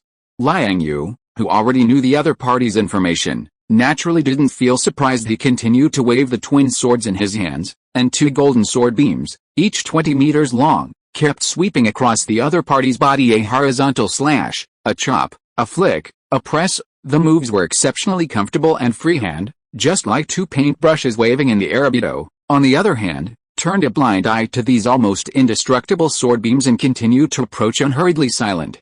Only the exposed Sharingan showed a hint of fate, ridicule and playfulness. Obviously, this was a kind of mental deterrence and psychological warfare. If it were someone else, especially those ninjas who didn't know Obito's background, those with rich experience and firm will would be fine, but if it were those cannon fodder level Jonin, they would inevitably start to panic and even become dizzy when faced with a strange situation. With a little carelessness, they might be seized by the opponent and be defeated in one fell swoop. Fortunately, Liang Yue didn't care about the other party's tricks. Obito's Kamui is indeed a very troublesome ability, but it is not completely without loopholes. In addition to Kakashi, who has another Kamui Sharingan, there are actually not small flaws in the opponent's phase shift conversion. If he wants to become intangible, his body will lose its attack effect. If he wants to attack, he must solidify his body. There is a very short gap in the process of mutual conversion between the two. Back then, this guy was blinded by hatred and was too confident after opening the Meijekyo, so when he attacked the fourth Hokage, he was figured out in just 2 encounters. Then, in an instant, he was violently beaten by the fourth Hokage with a second stage mode of the Flying Thunder God technique, before his phase shift reaction speed. In addition, the Kamui intangibility time that Obito can maintain within a period of time is also limited. This time limit is about 5 minutes. In the original plot, Conan surrounded him with 600 billion explosive tags based on this weakness, and continuously blasted him with high intensity for 5 minutes. She almost took Obito down, but in the end, she still lost to another bug-level secret technique of the Uchiha clan, Izanagi. At this time, facing Obito's approach, Liang Yue looked calm. The 20-meter-long twin swords in his hands were continuously slashing, and in the blink of an eye, he had cut the surrounding trees into small pieces. Then, he landed on the ground, and Obito still relentlessly pursued and followed closely during this process. Liang Yue's twin sword beams had always included the opponent in the attack range, and the sharp golden sword beams kept piercing and cutting him non-stop. Soon, the figures of the two quickly intersected in the air. In an instant, Liang Yue turned his head and turned around, continuing to thrust the twin swords into the opponent's body with both hands. Facing Obito's Kamui Sharingan, Liang Yue didn't intend to deal with it with the extreme speed of the Flying Thunder God like the fourth Hokage, but adopted a more stable method. First, after fighting the yellow flash, the opponent may have been prepared. Secondly, Liang Yue is not in a hurry now. Conan's idea was obviously correct when fighting Obito, but unfortunately, she didn't prepare a second backup plan. Moreover, the 5-minute duration of Kamui is not enough for Kakashi and others to rush to the black market stronghold, so Liang Yue just needs to spend time with the opponent, and keep inserting the sword into Obito's body. If the enemy advances, I retreat. If the enemy retreats, I advance. If the enemy flies, I also fly. If the enemy runs, I chase. I will never leave him. The final victory will definitely belong to me without any suspense. In this way, in the following time, Liang Yue has become a piece of taffy, faithfully executing the strategy in his mind. After about 3 minutes, Obito began to panic a little behind the orange mask. The Sharingan that was originally calm and solemn also began to become surprised and uncertain, so the chatting tactic is activated. Is this the sword beam? I've seen it on Sasuke before. Chapter 361 Izanagi. Looks like you know quite a bit. Could you be behind Sasuke's situation as well? At this moment, looking at the somewhat awkward Obito across from him, Liang Yue decided to give him a way out first. Back then, I slaughtered the entire Uchiha clan with Itachi. I only told him some truths about the past. Speaking of which, that old guy Danzo, he shouldn't be dead yet, right? He was in charge of receiving almost all of the Sharingan from the Uchiha clan back then. Obito swayed slightly at this moment, his whole body rocking from side to side. After a realistic feint, he jumped behind a large rock, attempting to escape someone's lock-on. Unfortunately, Liang Yu's movement speed and reaction speed seemed to be above his.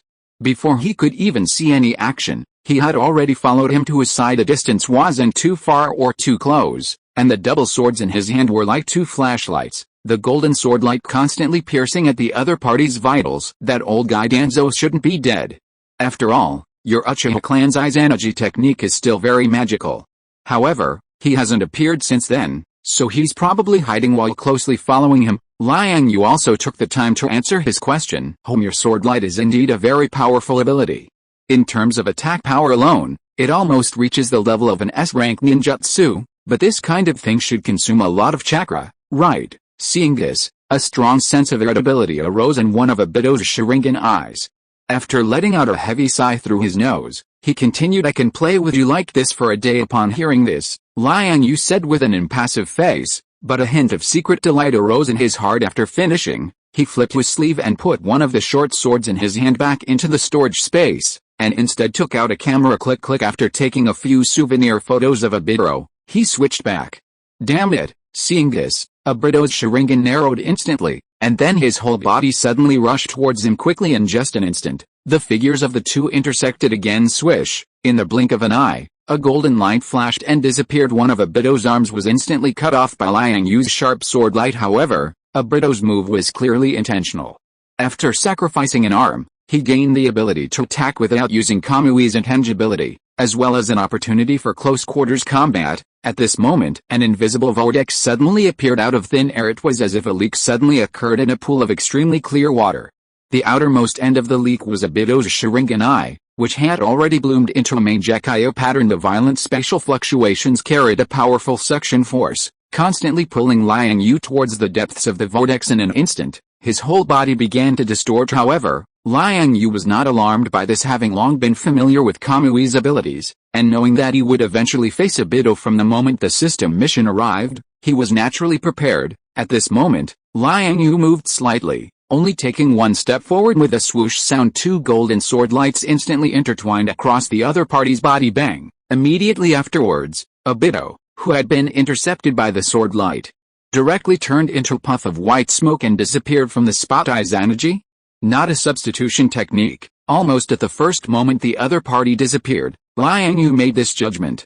At this time, he naturally wouldn't miss this opportunity to strike a drowning dog. In the next moment, the spiritual power in his body quickly poured into his eyes. The Byakugan's unique 360-degree all-round vision instantly scanned the area within a kilometer. After cultivating his spiritual power to the 12th level of the Chongchunguang, Liang Yue had carefully and completely expelled the caged bird curse mark on his forehead from his body. After all, as a man who was able to dispel Orochimaru's curse mark for Hinata after only 3 years of cultivation, he naturally couldn't be ambiguous when solving his own hidden dangers. And after the troubles of the caged bird were gone, the Byakugan's 360-degree vision could be considered a truly complete form. At the same time, at the moment the Byakugan's vision unfolded, Liang Yue's divine sense as a cultivator also spread out in all directions. In an instant, under the cooperation and intermingling of the two supernatural secret techniques, Liang Yue discovered Obito's trail almost instantly. He saw that after using Izanagi, Obito was not far away from him at this time, with only about 50 or 60 meters between them. In the middle,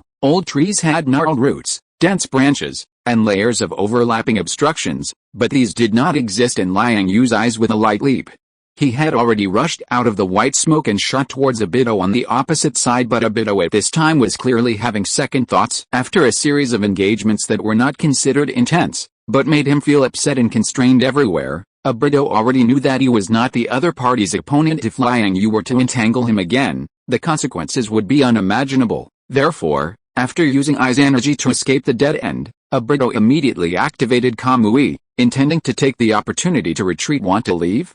Not that easy. While running, seeing the spiral fluctuations that suddenly appeared in front of that Sharingan eye, Liang Yue suddenly twitched a corner of his mouth, revealing a mouthful of large white teeth. With a thought, the double swords in his hand instantly changed into a steel ball hand grenade. With a ding sound, He pulled a pin with a swoosh sound. He threw it towards the vortex where Obito was about to disappear. At the same time, this guy was silently counting in his heart. One, the hand grenade had already been thrown into the special vortex, which looked like a pace. 2, it went in. 3, after seeing Obito disappear, Liang Yue almost subconsciously opened his mission panel, and then turned to the main mission column. 4, explosion time. Then, there was no then. After waiting for a full tens of seconds, and finding that the data on the mission light screen had not changed in any way, Liang Yue knew that this Obito was indeed not so easy to kill. So, in the end, he could only shrug his shoulders disappointedly. With a thought in his mind, the spiritual power in his body suddenly surged, and in the blink of an eye, he cast a flying thunder god technique and disappeared from the spot. Swish, the scene flew by, and when he reappeared, Liang Yue had already arrived at Kakashi's side. To his surprise, the group had already arrived at the location of another black market stronghold outside a public toilet of considerable size. Moreover, they were already fighting with the other 2 members of the Akatsuki organization. Looking around, Liang Yue found that the situation on the battlefield here was similar to the original plot. Although the reinforcements had one more powerful combat force in Kakashi, Asuma was still seriously injured. Without knowing the information about Hiden and Kokuzu at this time, he had already been carried to the side by little chubby Chaji. The other Junin were mostly just making up the numbers. Looks like Kakashi hasn't been able to break through the Zayanshin realm yet, and hasn't figured out the correct way to use the main Gekyo Sharingan. Chapter 362, Healing.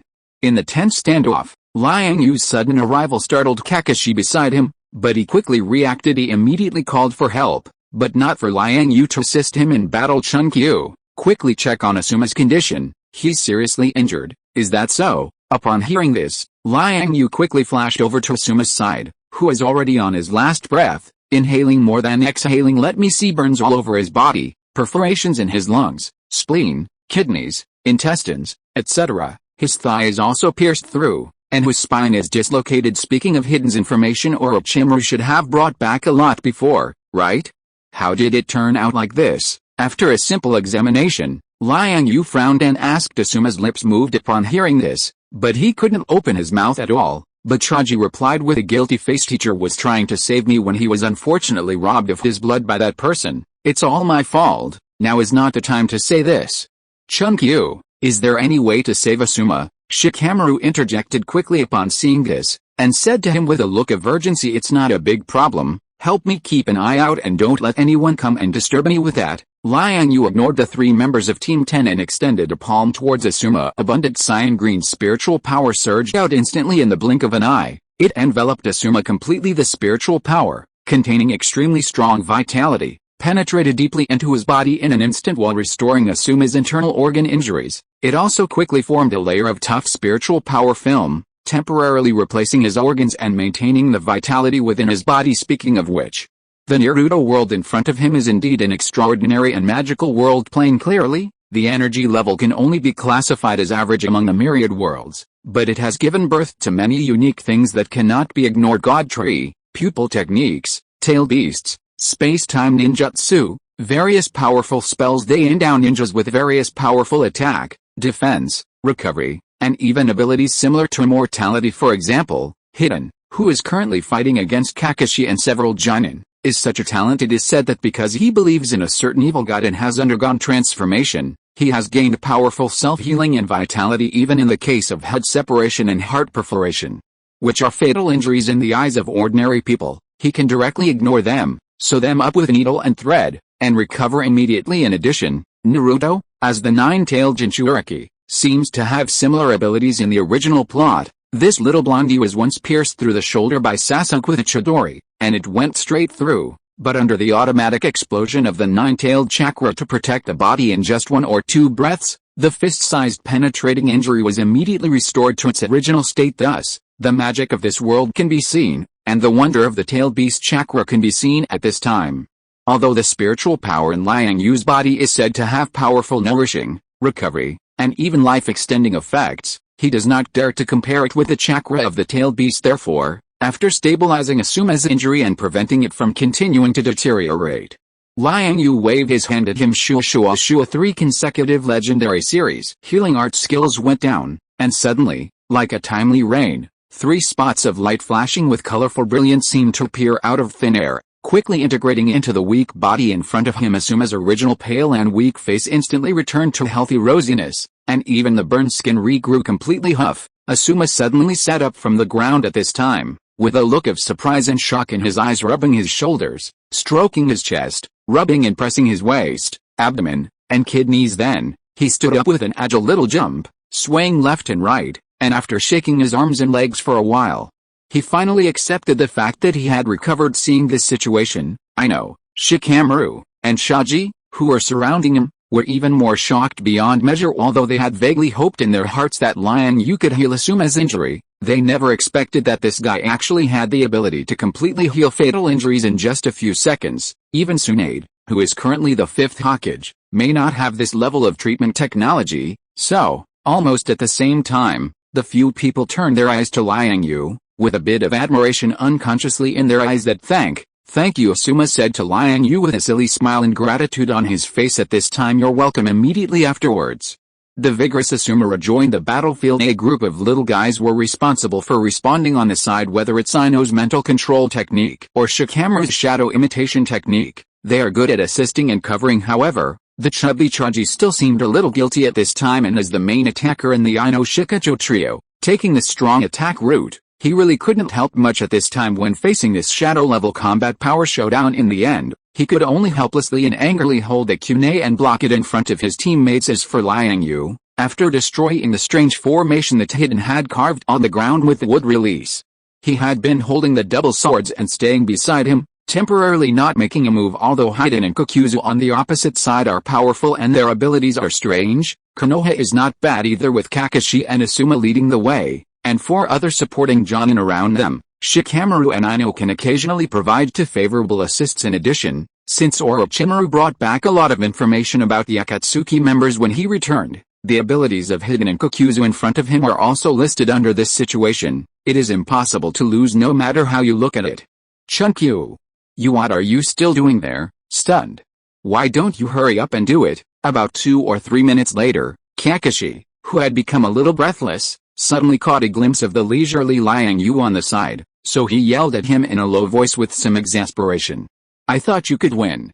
Despite what he said, after receiving the help from Brother Keka, Liang Yue still chose to take action. The target he chose was Hiden, who had previously inflicted multiple fatal injuries on Asuma. This gentleman is an unconventional ninja, and the ninjutsu he mainly relies on is a kind of ability similar to damage replacement. As long as he obtains the target's blood, Hiden can perform self-mutilating attacks against the enemy in a special formation. During this process, all the damage he receives on his body, whether it is a blade piercing through the body or ninjutsu damage, can be completely transferred to the target. Unfortunately, the formation that Hiden had carved on the ground before had been destroyed by Liang Yue in advance. This time, the opponent's main threat was removed. In addition, Hiden also has powerful vitality, and even if he is amputated or beheaded, he cannot be threatened. In addition, this person also has a good hand in taijutsu cultivation, and the weapon he is used to is a red three-bladed scythe, and the handle of the scythe is also connected to a rope of about 10 meters long.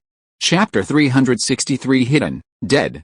From this, it can also be seen that although Hiden's abilities have undergone bizarre changes due to his belief in the evil god, and he has gained abilities similar to immortality, however, at this time, he has also lost many of the combat skills that originally belonged to normal ninja, as well as the right to use various complex ninjutsu, due to obtaining this ability. In this case, although Hiden seems very strong, once his own combat intelligence is leaked, it is also very easy to be targeted. The 10-meter-long special rope greatly increases the attack range of the scythe taijutsu, and after years of consistent training, it has reached the point where it can be used as freely as an arm. But after breaking away from the evil god's damage conversion ritual, his attack methods still seem a bit too monotonous. Among the shadow-level ninjas, he can probably only be considered the lowest tier. Moreover, in terms of attack range alone, he doesn't seem to have an advantage in front of Liang Yue. Buzz a soft sound. A full 20-meter-long golden sword light suddenly emerged from the double swords in his hand. Hiden on the opposite side obviously noticed a trace of ominousness at this time,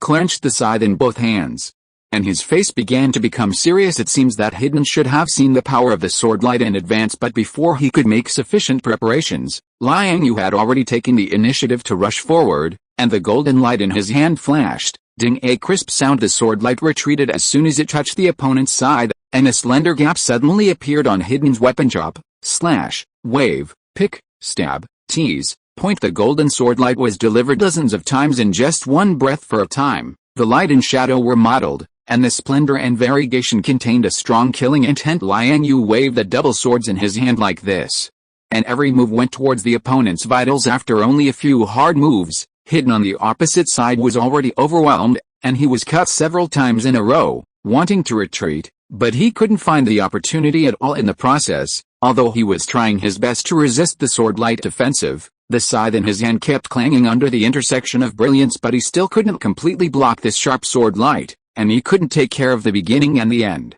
The originally scarred body was instantly covered with traces that were deep enough to see the bone brush. In the flashing golden light, I saw Liang Yue suddenly shook the sword blade in his hand, and the sharp sword light suddenly turned into three. This is exactly the profound swordsmanship of the Quanzhan sect from the world of Yishan Tulong. One sword transforms three purities. Crack! Under this powerful blow, the originally pitted scythe in Hidden's hand was now directly divided into two. Hidden himself was cut off half of his body on the spot by Liang Yue. Ha ho ho, cough cough cough. It's useless.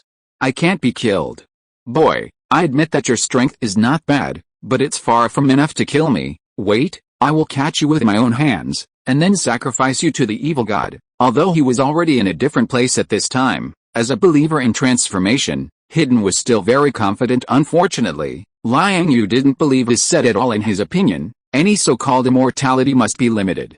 And immortality is only a relative standard. In the original plot, when Shikamaru fought Hidden, he once set a trap and buried this guy alive underground, and finally suffocated him to death. Now that he has fallen into Liang Yue's hands, how can he live? Whoosh! At this moment, the others on the other battlefield obviously also discovered the situation here. As a teammate, Kakuzu can only be distracted to rescue and protect himself. A special black clone wearing a mask suddenly broke away from the battlefield and sprayed a burst of fire at Hidden's corpse, and Liang Yue, who was approaching the turbulent and hot flames, instantly enveloped the two of them. Although after believing in the evil god, he lost the ability to use attribute ninjutsu.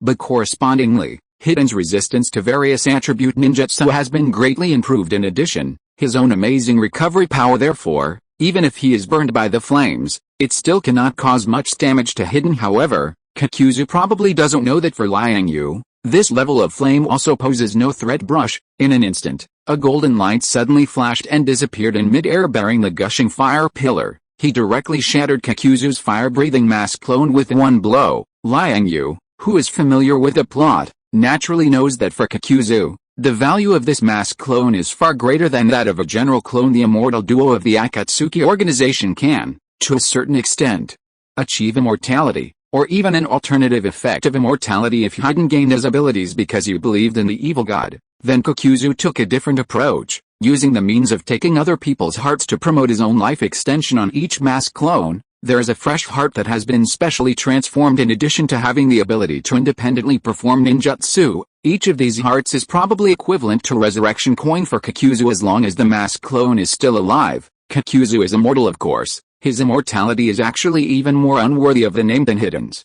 As long as these hearts are killed at this time, with Liang Yue's assist, the mask clone representing fire attribute ninjutsu has been destroyed. In addition, Kakashi has successively beheaded two of the opponent's hearts in the previous battle, which means that Kakuzu now has 2 lives left after solving one of the opponent's clones. Liang Yue did not join the battlefield, but returned to Hidden's side again with a grab of 5 fingers. A palm-sized fireball immediately appeared in the palm. This is exactly the entry-level spell in the cultivation system recorded in the Chongchun fireball technique. Although this spell looks small in size, it is not even as powerful as an ordinary fire-type ninjutsu fireball.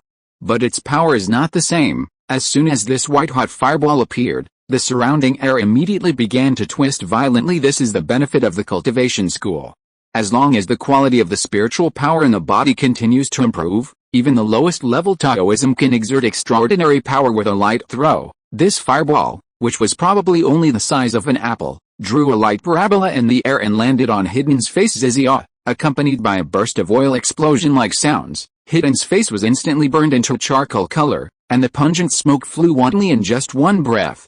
The white-hot fireball melted his facial bones and fell into his brain. Brush. At the same time, a burst of golden light suddenly rose from Liang Yue's body for no reason, spinning and spreading in all directions. This is Liang Yue leveled up. By the way, since attaching the Wind Phantom Dragon growth template, He has the ability to level up by fighting monsters. However, Liang Yue has never taken this growth template to heart. One is because his growth path is still mainly based on cultivation, and the second is that it is not yet time for him to level up compared with the 3 melons and 2 dates of hostile ninjas or inconspicuous wild monsters on weekdays. The battlefield of the Ninja World War is undoubtedly the best place for him to level up. Leveled up to level 4. The experience is all there. Should this guy be dead now? Looking at Hidden's head, which had been burnt to ashes in front of him, Liang Yue said indifferently. Chapter 364 Uzumaki Nagato. In the time that followed, Liang Yue didn't make any further moves, but soon, with the help of Kakashi, Asuma, 4 other Jonin extras, and Ino and Shikamaru, the 2 lives remaining, Kokuzu was ultimately unable to escape the fate of being beaten to death. Afterward, the 2 extras consciously used space scrolls to collect the corpses, intending to bring Hidden and Kokuzu's bodies back to Konoha to submit the mission, while Kakashi came directly to Liang Yue. What's the situation with the previous Akatsuki member? Did you manage to capture him? Seeing the unusually serious expression on Kakashi's face, Liang Yue didn't waste words and directly took out the photos he had taken earlier from his storage space and handed them to the other party. Then, he followed Kakashi's train of thought and replied, I didn't manage to keep him. That person is very tricky. He can use the Sharingan to cast a strange space-time ninjutsu, and his body can switch back and forth between reality and illusion. Whether it's swords, sword beams, or ninjutsu, none of them can affect him, but in this ethereal state, he can't cause any harm to others. Moreover, this ability can probably only last for about 5 minutes continuously in a short period before reaching its limit. Also, he can use a transfer-type space-time ninjutsu through the Sharingan. It's like a vortex, which can be used to transfer himself to escape, or to transfer others. He used this ability on me before, but I broke free. How did you get rid of his space-time ninjutsu? After listening to Liang Yue's description, Asuma's face also became serious, and he quickly asked, after all, the Akatsuki's relationship with other countries in the ninja world is adversarial. The stronger the people within this organization, the more trouble the ninja villages will have. An opponent who can use such a strange space-time ninjutsu is naturally the focus of their research. I used the Flying Thunder God technique to get away, Liang Yue said at this time without blushing or skipping a beat. In fact, the instantaneous movement technique he used before was not the Flying Thunder God technique at all, but another skill like the healing technique used to save Asuma. It also came from the legendary series, but it was a skill of a new profession, the Assassin Ghost Spirit Step, using space-time to fight against space-time. Asuma fell silent after hearing this. Kakashi's face, on the other hand, became even more unsightly. And the photos in his hand were crumpled by him, his eyes fixed on the person in the photo. In fact, apart from the idea of using space-time ninjutsu to fight against space-time ninjutsu, Liang Yue felt that the body replacement technique might also be a good choice, but at that time, he was eager to keep the other party and didn't think so much. Without a word along the way, after completing this mission, the group rested briefly and returned to Konoha. In the following period, Liang Yue entered a period of rest again, but the situation in the ninja world was still becoming increasingly tense. During this period, the ninjas of Konoha were also frequently dispatched to investigate and surround the Akatsuki. But they still failed to stop the opponent from collecting the tailed beasts. The wild 3 tails and 6 tails Jinchuriki were also captured and imprisoned one after another, and the person responsible for taking action was the traitor of Konoha village, the survivor of the Uchiha clan, Uchiha Sasuke. When Liang Yue heard this news in the Hokage's office, he also fell into deep thought. I didn't expect Sasuke to embark on this path again. Speaking of which, Sasuke is now rising, so his brother Itachi, shouldn't he have also died like in the original story? I haven't heard any news about the 2 brothers dueling. However, since he ran to find the 8 tails, then Sasuke should have already activated the main Gekyo Sharingan, right? Well, it seems I have to quickly prepare a few scrolls of the fire sealing method. Both of those brothers know Amaterasu, hey? Speaking of which, I wonder if my Thunder Fire Tree can absorb that Amaterasu black flame. Also, I don't know if this time Killer Bee was captured. Was it him or a squid leg? This plot after the 8 tails, it's Chunkyu. This time you will be responsible for Sasuke's side. Try to capture him alive and bring him back. Just as Liang Yue was sitting aside in a daze, he suddenly heard the voice of the 3rd Hokage in his ear. Looking up, he realized that at this time in the Hokage's office, Tsunade, the 3rd Hokage, Jiraiya, Orochimaru, Kakashi, Midikato Hamura, Udatane Kaharu, and Nara Shikoku had all focused their attention on him. I'm not going. Liang Yue heard this, his expression paused slightly, and then he shook his head and said, Why aren't you going? Tsunade, as the current Hokage, raised her eyebrows upon hearing this and looked at him with some surprise. Now that the 8-Tails Jinchuriki has been attacked, then it should be the 9-Tails' turn next. Naruto is now in Mount Myaboku. If the Akatsuki can't find him, they will definitely come to Konoha. Before that, I need to stay in the village, Liang Yue said at this time, looking at the people next to him, his face expressionless. What? You don't have confidence in us? Jiraiya heard this and looked at him with some amusement. The other three, the third Hokage, Tsunade, and Orochimaru, who had already successfully advanced to the innate level, also showed smiles with different expressions. However, the third Hokage's face had a bit of relief, as if he was very happy to see that he could think of the safety of the village, and Tsunade's relief was mixed with a bit of disdain, seemingly feeling that Liang Yue had underestimated them. Orochimaru, on the other hand, was just smiling. As far as I know, the Rinnegan should be the existence after the Sharingan has evolved to the extreme, and Nagato's full name is Uzumaki Nagato. As the orphan of the Uzumaki clan, it is impossible for him to have a pair of Rinnegan. At least his eyes should not be natural. Saying that, Liang Yue's tone paused slightly, and then looked at the crowd, whose faces changed drastically. I once met Itachi before, and learned from him that even for an Uchiha clan member, it is only the main Gekyo level Sharingan. Every time they use the pupil power, they will consume a lot of life force, and their eyes will go blind after a long time. Although Nagato has the strong physique of the Uzumaki clan, but facing the exploitation of the Rinnegan, I am afraid it is also consuming a lot, so I guess this is why he divided the power of the Rinnegan into 6. And one more thing can be confirmed, that is, Nagato is unlikely to use the power of the Rinnegan with all his strength under normal circumstances, including last time, when facing Jiraiya. So, what do you mean? Jiraiya heard this, his face began to become serious at this time, and he looked at him with his arms folded. Through the information brought back by Orochimaru, we can understand that the ultimate goal of Nagato and others in establishing the Akatsuki is actually for peace, but this method is very extreme, gathering the power of all the tailed beasts to create weapons that can destroy the major countries of the ninja world. To achieve a situation of terror balance is his goal for many years, so he will definitely do his best for it. Now our Konoha's strength is too strong, but in order to gather the tailed beasts, Nagato will inevitably spare no expense, and I won't say who will win or lose then, but the Rinnegan, which is fully exerted, will definitely cause huge damage to the village. Hearing Liang Yue's words, the faces of the other people present all sank, and their faces began to become unsightly. After a moment, Tsunade looked at Liang Yue and asked, even if things are as you said, if you stay, are you confident in dealing with the Rinnegan? In fact, the Byakugan is also a bloodline that is not weaker than the Sharingan at all, but relatively speaking, it will be more difficult to achieve the ultimate evolution. Oh?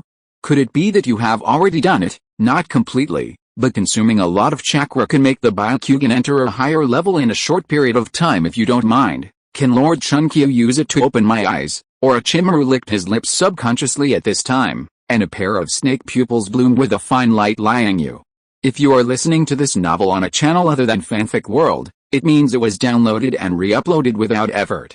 We warmly invite you to visit our channel, Fanfic World. There you will find the original version of this story and many other novels of various genres. We look forward to seeing you dive into a world of incredible novels. Chapter 365, Super Magic Defense.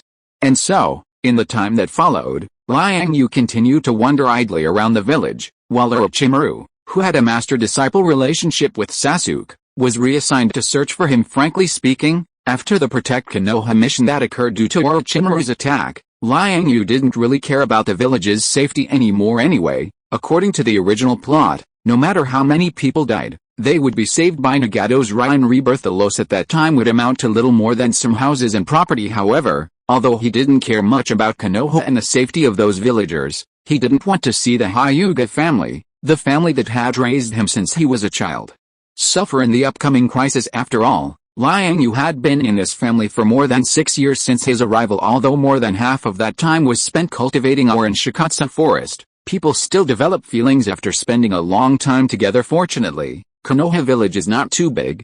Looking only at the residential area inside the walls, it is at most a small village of 2 or 3 li in radius. With my current range of divine sense, I can completely cover it. It's a pity that I can't fly yet without a flying magical artifact. It seems that I need to plant more flying thunder god technique formulas in the future. DDD. At this moment, a familiar information prompt suddenly rang in Liang Yue's mind.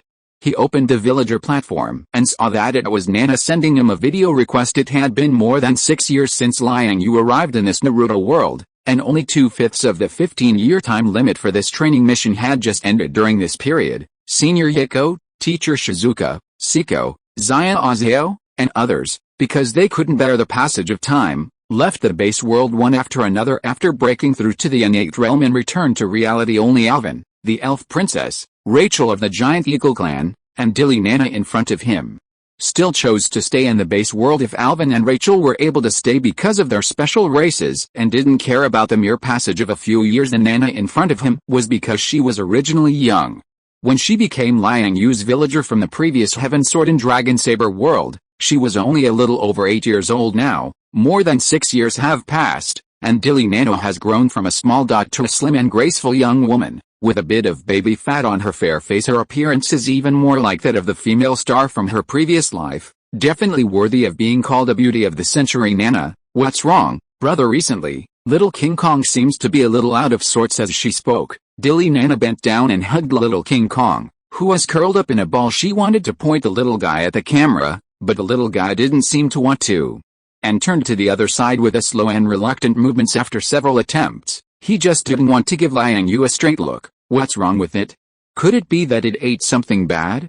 What have you been doing recently? Looking at little King Kong's appearance, Liang Yue subconsciously opened the pet panel and carefully checked it, but found that everything was normal except that the intimacy was a little low. Contracted beast. Little King Kong from a behemoth king beast clan in Zhang Sanfeng's otherworld travels world bloodline, behemoth beast level 36 height, 4.82 meters stage, early growth stage talents, tenacious life, intelligence, mimicry, super strength, agility, paralytic toxin, combat instinct, size manipulation, armor break, super magic resistance, combat skills, scratch, bite, home. The original powerful talent has now been promoted to super strength, and after leveling up to level 30, it has awakened super magic resistance. This is a super meat shield. I feel like it's more powerful than me, except for the intimacy dropping from the original 100 to the current 98. Everything else is pretty good. As for the decrease in intimacy, there's no way around that. After all, I didn't go out much before, and it wasn't convenient to bring little King Kong over. Now, after scratching his smooth chin, Liang Yue couldn't help but feel a surge of guilt in his heart. So with a swoosh, the gray little King Kong suddenly came from Nana's arms to his arms. What's wrong? Are you depressed? Looking at the little guy's drooping, evasive little furry face, Liang Yue smiled and stroked the smooth fur on its back, then continued to look at Nana on the other side of the video. It's been more than 6 years, and you're probably tired of staying in the base world every day, right? If you can't stand it, go to reality. Anyway, we can meet in the blink of an eye. No need. I want to grow up with you, brother. Besides, although my cultivation has improved rapidly in the past few years, I'm still far behind Sister Yeko and the others. Now is the perfect time to make up for my lessons, and I have Alvin and Sister Rachel by my side. Nana has had a very fulfilling life these past few years. Looking at Nana's smiling face, a look of relief couldn't help but appear on Liang Yue's face compared to Teacher Shizuka, Saya Takagi, and others who grew up in a peaceful era. Nana, who came from the chaotic times of the late Yuan dynasty, indeed had more reason and motivation to make herself more excellent. The misery of childhood made this little girl understand the hardships and difficulties of life early on. Moreover, although she has been staying in the base world for the past 6 years, lacking the entertainment and complex enjoyment of modern society, isn't this the life she truly yearns for in her heart? In addition, in terms of cultivation techniques under Liang Yue's suggestion, Nana is now practicing the Supreme Zhuan Sutra, one of the supreme techniques of the Jin Yuan martial arts world that he obtained through the lottery box. In the time that followed, Liang Yue sat in the room, stroking little King Kong in his arms, while chatting with Nana on the other side. After a while, Alvin and Rachel also appeared in the picture. Soon, this small group of 4 people and 1 monkey started a symposium, eating melon seeds, drinking malt beer, and chatting from afternoon to night. In the past few years, Liang Yue's eternal spring art cultivation has progressed rapidly, but similarly, the 3 girls who have been painstakingly managing the base world have not fallen behind at all with the supply of ample cultivation resources. Nana's Supreme Zhuan Sutra has now been cultivated to the mid-stage of the acquired realm. At the same time, the Wind Phantom Dragon template has also been leveling up to level 30 in the tireless and conscientious process of crazily farming dungeons. Rachel, The little eagle has also reached max level. In addition, she also practiced a magical inheritance left by Liang Yue's mother at this time. Rachel, through 6 years of unremitting efforts, has successfully advanced to the level of intermediate mage. In comparison, Alvin, as an elf princess, seems to have even higher talent in magic cultivation. It is said that she had already advanced to the level of advanced mage half a year ago. Of course, in addition to her own extraordinary talent, the most important thing for having such a fast advancement speed is the supply of various resources in the base world. The three little sisters on the other side almost invariably eat earth spirit milk, a natural treasure, every day. Liang Yue also read through the magic book left by his mother. According to the records in this book, the realm stages of mages are not very complicated, and can be roughly divided into magic apprentice, novice mage, intermediate mage, advanced mage, archmage, magister, master mage, grand master mage, and as the ultimate existence magic god. However, Liang Yue only briefly understood this system and did not delve too deeply into it and cultivate it. Therefore, its specific realm division, strength level, and comparison with the immortal and martial arts are still temporarily unknown. However, it shouldn't be too weak, especially with the help of high-level skills such as elemental mysteries. Chapter 366 Wind Dragon Bloodline. So, what's wrong? Why are you so gloomy, and why are you throwing a tantrum at me? After finishing her chat with Nana, Alwyn, and Rachel, Liang Yue leaned back on the sofa, looked at little King Kong in front of her, and asked with a smile, squeak, annoyed? Annoyed about what? I thought you missed me after 6 years of not seeing me. He, squeak squeak, no? What is it then? Squeak squeak squeak squeak squeak, can't level up the dungeon. Of course you can't level up right now. Liang Yue's base world only has 2 dungeons, Grand Forest from Marad, and Zombie Mine from the Legends series. The former goes without saying, it's just a beginner dungeon. In the game, it only takes about 10 minutes to go through all the maps and quest lines. Moreover, various skill books, red and blue potions, etc., can be dropped in this dungeon. The Zombie King, as the final boss, can even drop some advanced job skills in a proper game. It's definitely the first choice for ordinary players to grind monsters in the early stages. However, no matter what, the beginner's blessing of Zombie Mine is only for beginners. Once players reach level 20 or so, most people will go to higher level maps to develop, except for the occasional few who camp the boss to farm skilled books. Alwyn, Little King Kong, and the others have been grinding this dungeon for 6 years straight.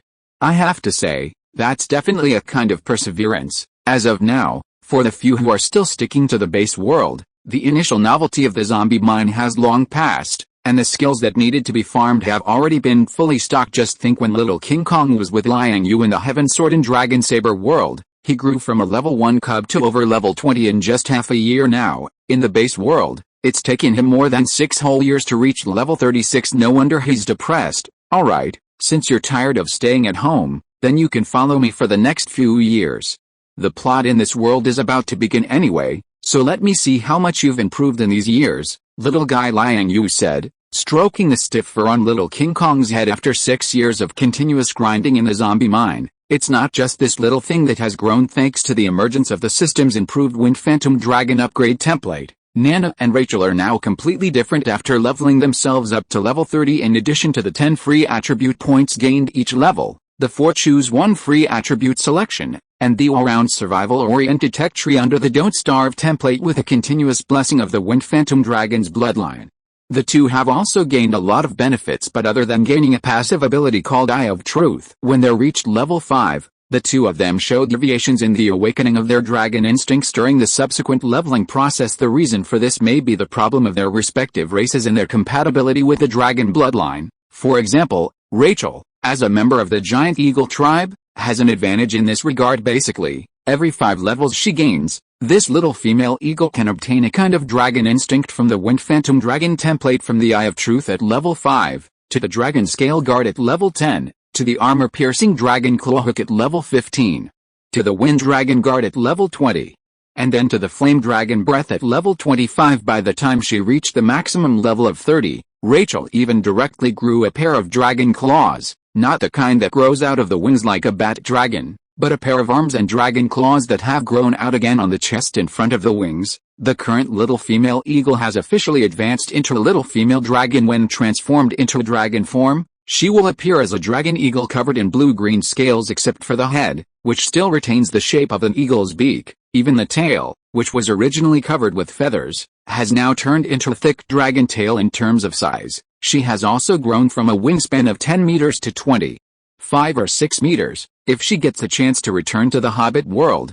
Rachel's former clansmen may not even dare to recognize her. However, in comparison, Nana is not as lucky as Rachel. Apart from gaining the dragon instincts of the Eye of Truth at level 5, the little girl only grew a pair of small dragon horns on her forehead when she reached level 20. It is said that this thing can help improve the perception of nature or something, and at the final stage of reaching level 30, Nana gained a kind of ice cone ability. It's a bit like the ice thorn ability of the exclusive weapon under the Wind Phantom Dragon Don't Starve template, the Golden Turnip Staff. Both belong to ice abilities, but the control is more flexible. However, although Nana's gains are not as heaven-defying as Rachel's, which is almost equivalent to directly changing her bloodline, the little girl herself is already very satisfied. In the next few days, Liang Yue leisurely strolled around, taking little King Kong to see the people and things in every corner of Konoha village. Various grilled meats, squid skewers, sweets, etc., bombarded him in turn. Then, in just a few days, the little guy's original intimacy level, which had dropped by 2 points, unknowingly returned to the full value of 100 points. On the village side, Orochimaru's Sasuke retrieval plan has been launched, but no news has been sent back yet. On the other hand, the younger generation of ninjas who were sent out to carry out reconnaissance missions have successively noticed the Akatsuki organization's frequent activities in various countries. Hinata, Niji, Shikamaru, and the other 12 of Konoha 12, even Kakashi, Guy, and Asuma, who had just been saved by Liang Yue, are now all under orders to carry out various detections and blockades against the members of the Akatsuki organization. However, regardless of Konoha or the other major ninja villages, they have all tacitly refrained from entering a megacure, the Akatsuki organization's base during this period. Deidara, the rogue ninja from Iwagakure, who always shouted that explosions were art and had once broken into Tsunagakure and successfully taken away the current Kazekage, Gaara, finally completed his ultimate artistic goal. He ended his battle with Kakashi and the others with a self-explosion, and Sasuke, who should have received this honor, doesn't know where he's lurking now. Without Orochimaru's gifts, Sasuke can't even gather his team members. Sujetsu, Hugo, and Karin, the members of his team in the original plot, are now all considered people of Konoha village. The stable, prosperous, and harmonious social environment within Konoha provides them with comfortable and peaceful living conditions. It can be said that, apart from Karin, who might have a temporary brain fart and defect, the others have no reason to return to Sasuke's banner currently. These three, along with Kimimaro, whose condition has been stabilized by Tsunade, are carrying out a capture mission regarding Sasuke under Orochimaru's leadership. However, compared to the situation in the original plot, Itachi has now become another variable because of someone's favoritism. With Itachi's intelligence and talent, he must have successfully broken through the innate realm and obtained the so-called Sage Art Chakra. If these Uchiha brothers can let bygones be bygones and resolve their grudges, their combined abilities will only be stronger. Chapter 367 Pain and Chapter X27, S6 Paths. Bang bang bang.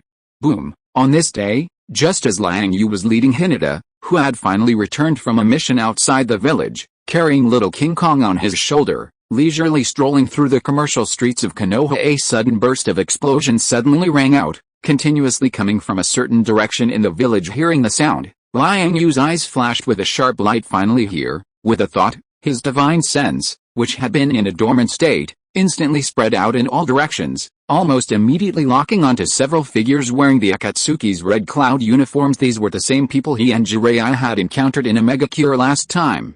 The 6 paths of pain controlled by Nagato. Apart from Devapath, the other 5 puppets were wreaking havoc in various parts of the village. Some were skilled in taijutsu, some were mentally interrogating some unlucky Konoha ninjas, some had summoned several large summon beasts, and some had simply modified their bodies into various technological weapons. With a wave of his hand, 7 or 8 small tracking missiles bombarded the surrounding buildings. The sound of explosions that Liang Yue had heard before was caused by this guy, of course. Apart from this, Liang Yue was not yet sure whether there were other members of the Akatsuki organization hiding in the dark. For example, Obito, who had just been beaten up by him not long ago. I have to say, the space-time ninjutsu is indeed quite effective. The power of Kamui from the main Gekkai Sharingan is even more outstanding. Not only does it come and go without a trace, but even the user's own aura will be well concealed in the invisible, to the point that even Liang Yue couldn't be 100% sure whether the other party was participating in this operation now. However, according to his own deduction, the probability of a Bido appearing at this time is at least 80%.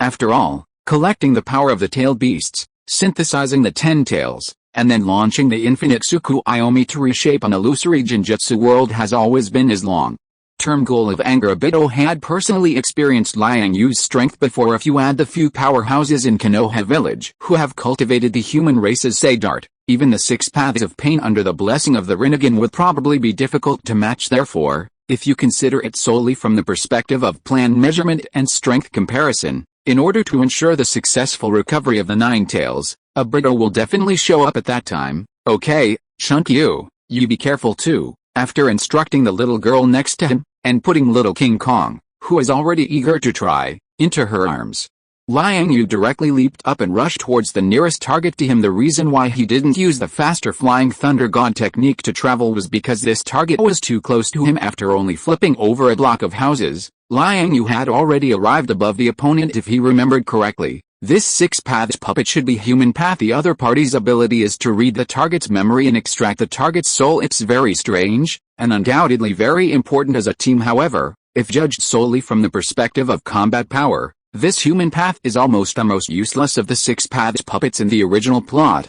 He was instantly killed by Naruto, who returned from Mount Mayaboku with a Sage Art Rasenshuriken in just one encounter, and now facing Liang Yue, the other party is equally vulnerable. At this time, Human Path was holding a Konoha ninja's head in his hand, standing there quietly, with a slightly focused expression. It seemed that the other party was reading some information, and was completely unaware of Liang Yue, who had quietly arrived and also conveniently added a stealth technique to himself along the way. So, Liang Yue turned to his sleeves at this time, and with a flick of his finger a sewing needle bought from a grocery store instantly shot out from between his fingers like flowing water. I saw that the embroidery needle was very fast, but it didn't make a sound at all. Strangely, a cyan green, almost substantial spiritual power was also attached to the small flower needle. Then, I only heard a soft poof sound. This embroidery needle instantly penetrated into the back of Human Path's head, and at the same time, the spiritual power on the needle body burst out wantonly in an instant. Although the flower needle was small, it forcibly produced the effect of a heavy hammer at the moment of approaching, directly blasting the other party's entire brain into a piece of red and white juice. Afterwards, the entire body of this Human Path also fell softly to the ground, clang clang. At the same time, several black rods, about the thickness of a pencil lead, originally embedded in Human Path's face,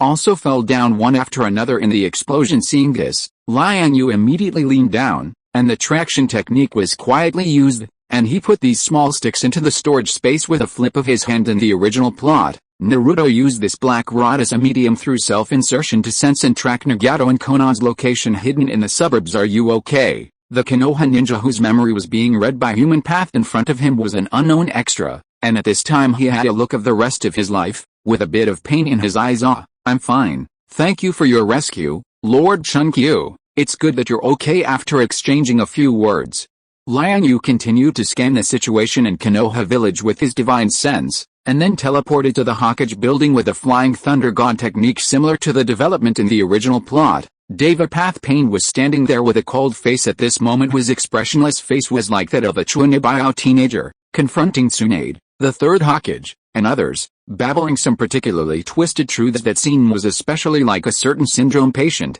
At the same time, when Liang Yue's divine sense scanned Konoha, he also inadvertently discovered that little King Kong seemed to be unable to restrain the war-loving factor in his body, although this little guy was given to Hinata as a bodyguard.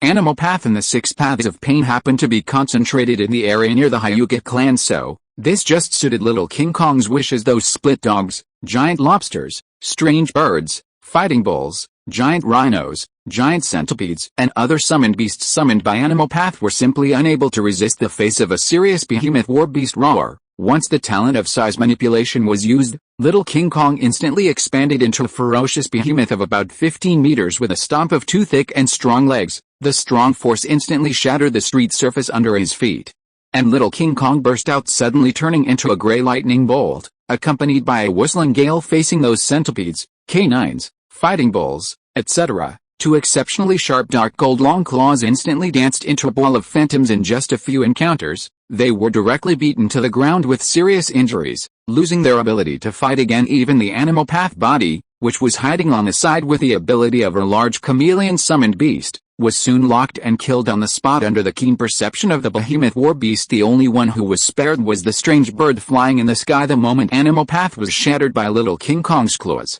This summoned beast turned into a cloud of white smoke and disappeared without a trace. The whole process actually only took a few seconds. During this period, Hinata had been sitting on little King Kong's neck with a dazed expression, tightly grasping the fur on the back of his collar, seeming a little at a loss. Chapter 368 Instant Kill.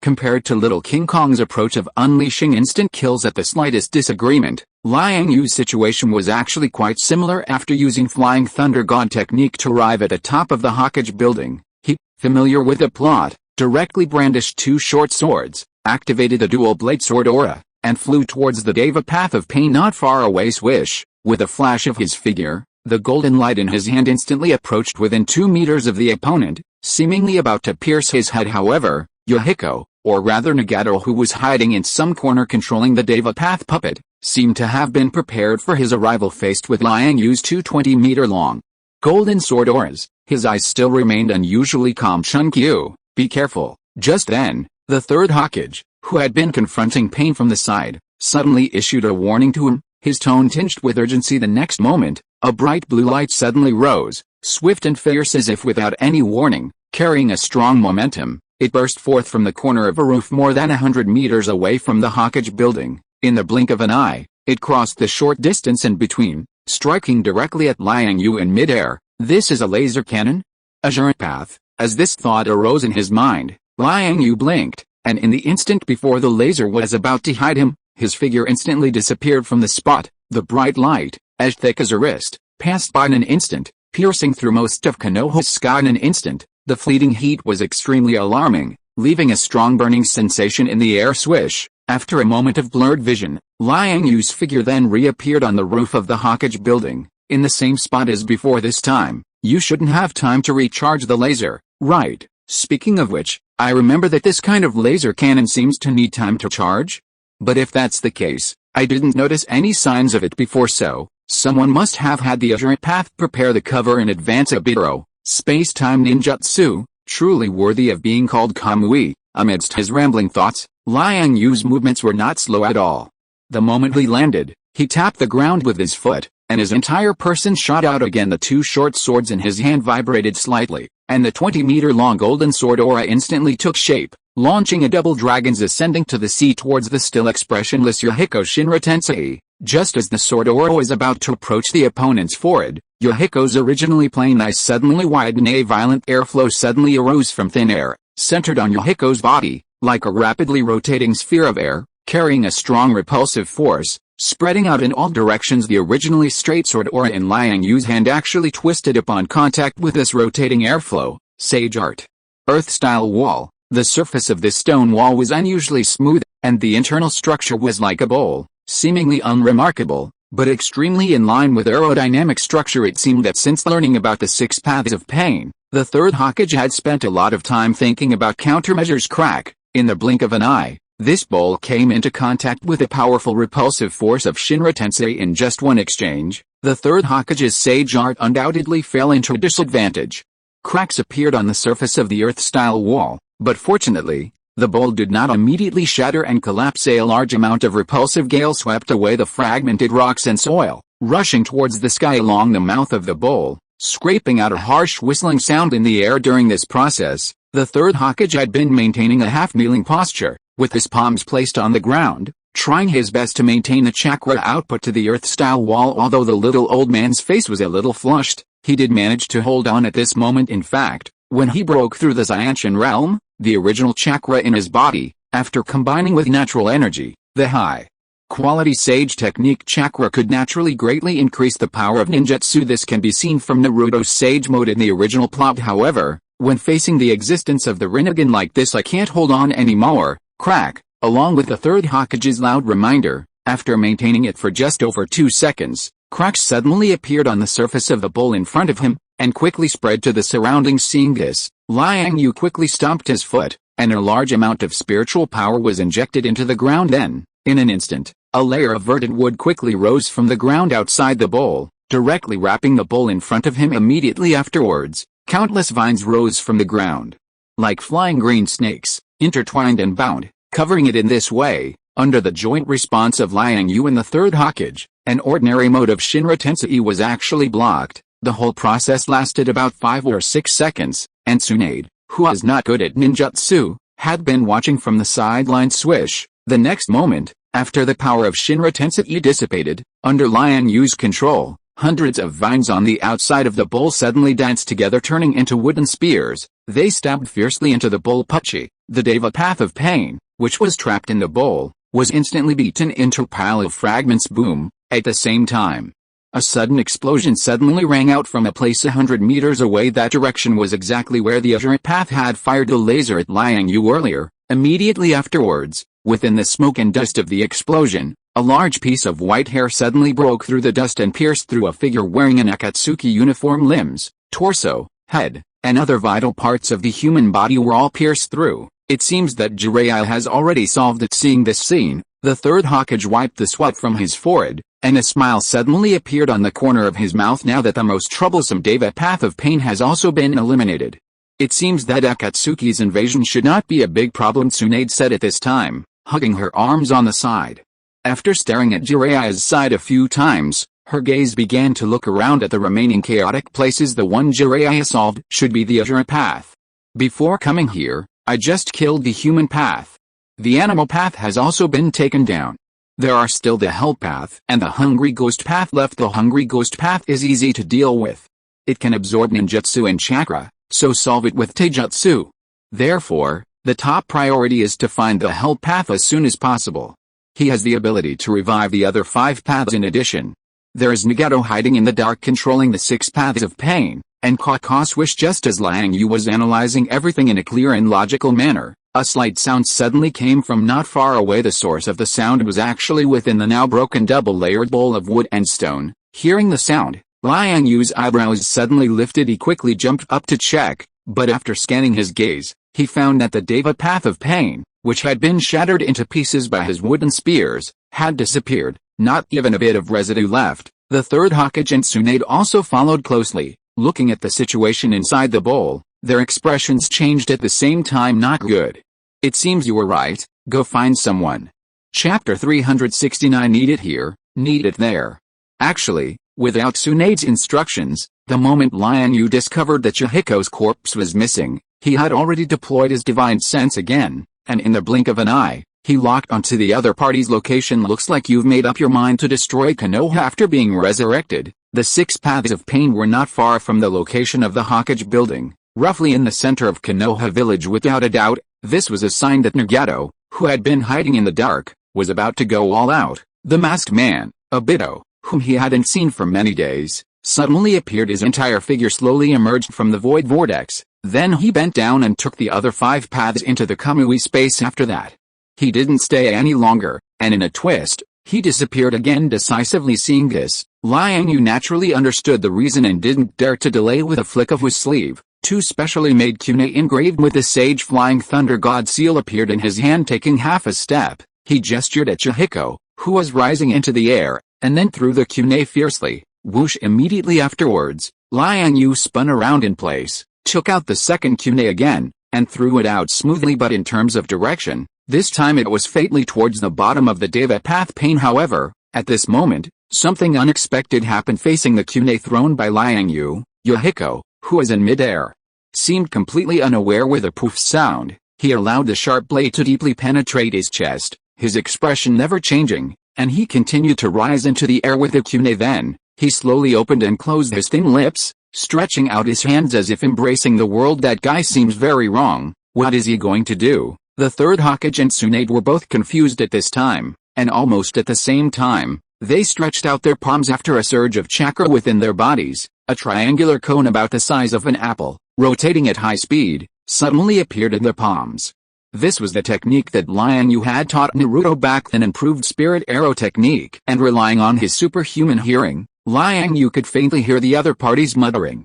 How many floors does a bag of rice have to carry? A bag of rice has to carry 2 floors. How tiring is a bag of rice? A bag of rice needs me to wash it. Every mouthful has mud. Who gave you this bag of rice? This lunatic. Looking at the figure that had risen to 30 or 40 meters high, Liang Yue's mouth twitched, and with a thought, the flying thunder god technique was activated, and he personally appeared beside Yahiko. Swish, his palm suddenly opened, and a 9-yin divine claw grabbed towards the other party's face. This force was so fast and fierce that, with Liang Yue's physical qualities, he could definitely blow the other party's head with one blow. It was a pity that Yahiko seemed not surprised by his arrival, or rather, he was waiting for this moment. Bang! Suddenly, an invisible repulsive force appeared out of thin air just as Liang Yue's fingers were about to grab the other party's cheek. It directly propped up his 5 fingers and then bounced them away. Shinra Tensei. In an instant, the turbulent airflow was like a sudden gust of wind, and the fierce wind force and rotation speed were definitely above level 18.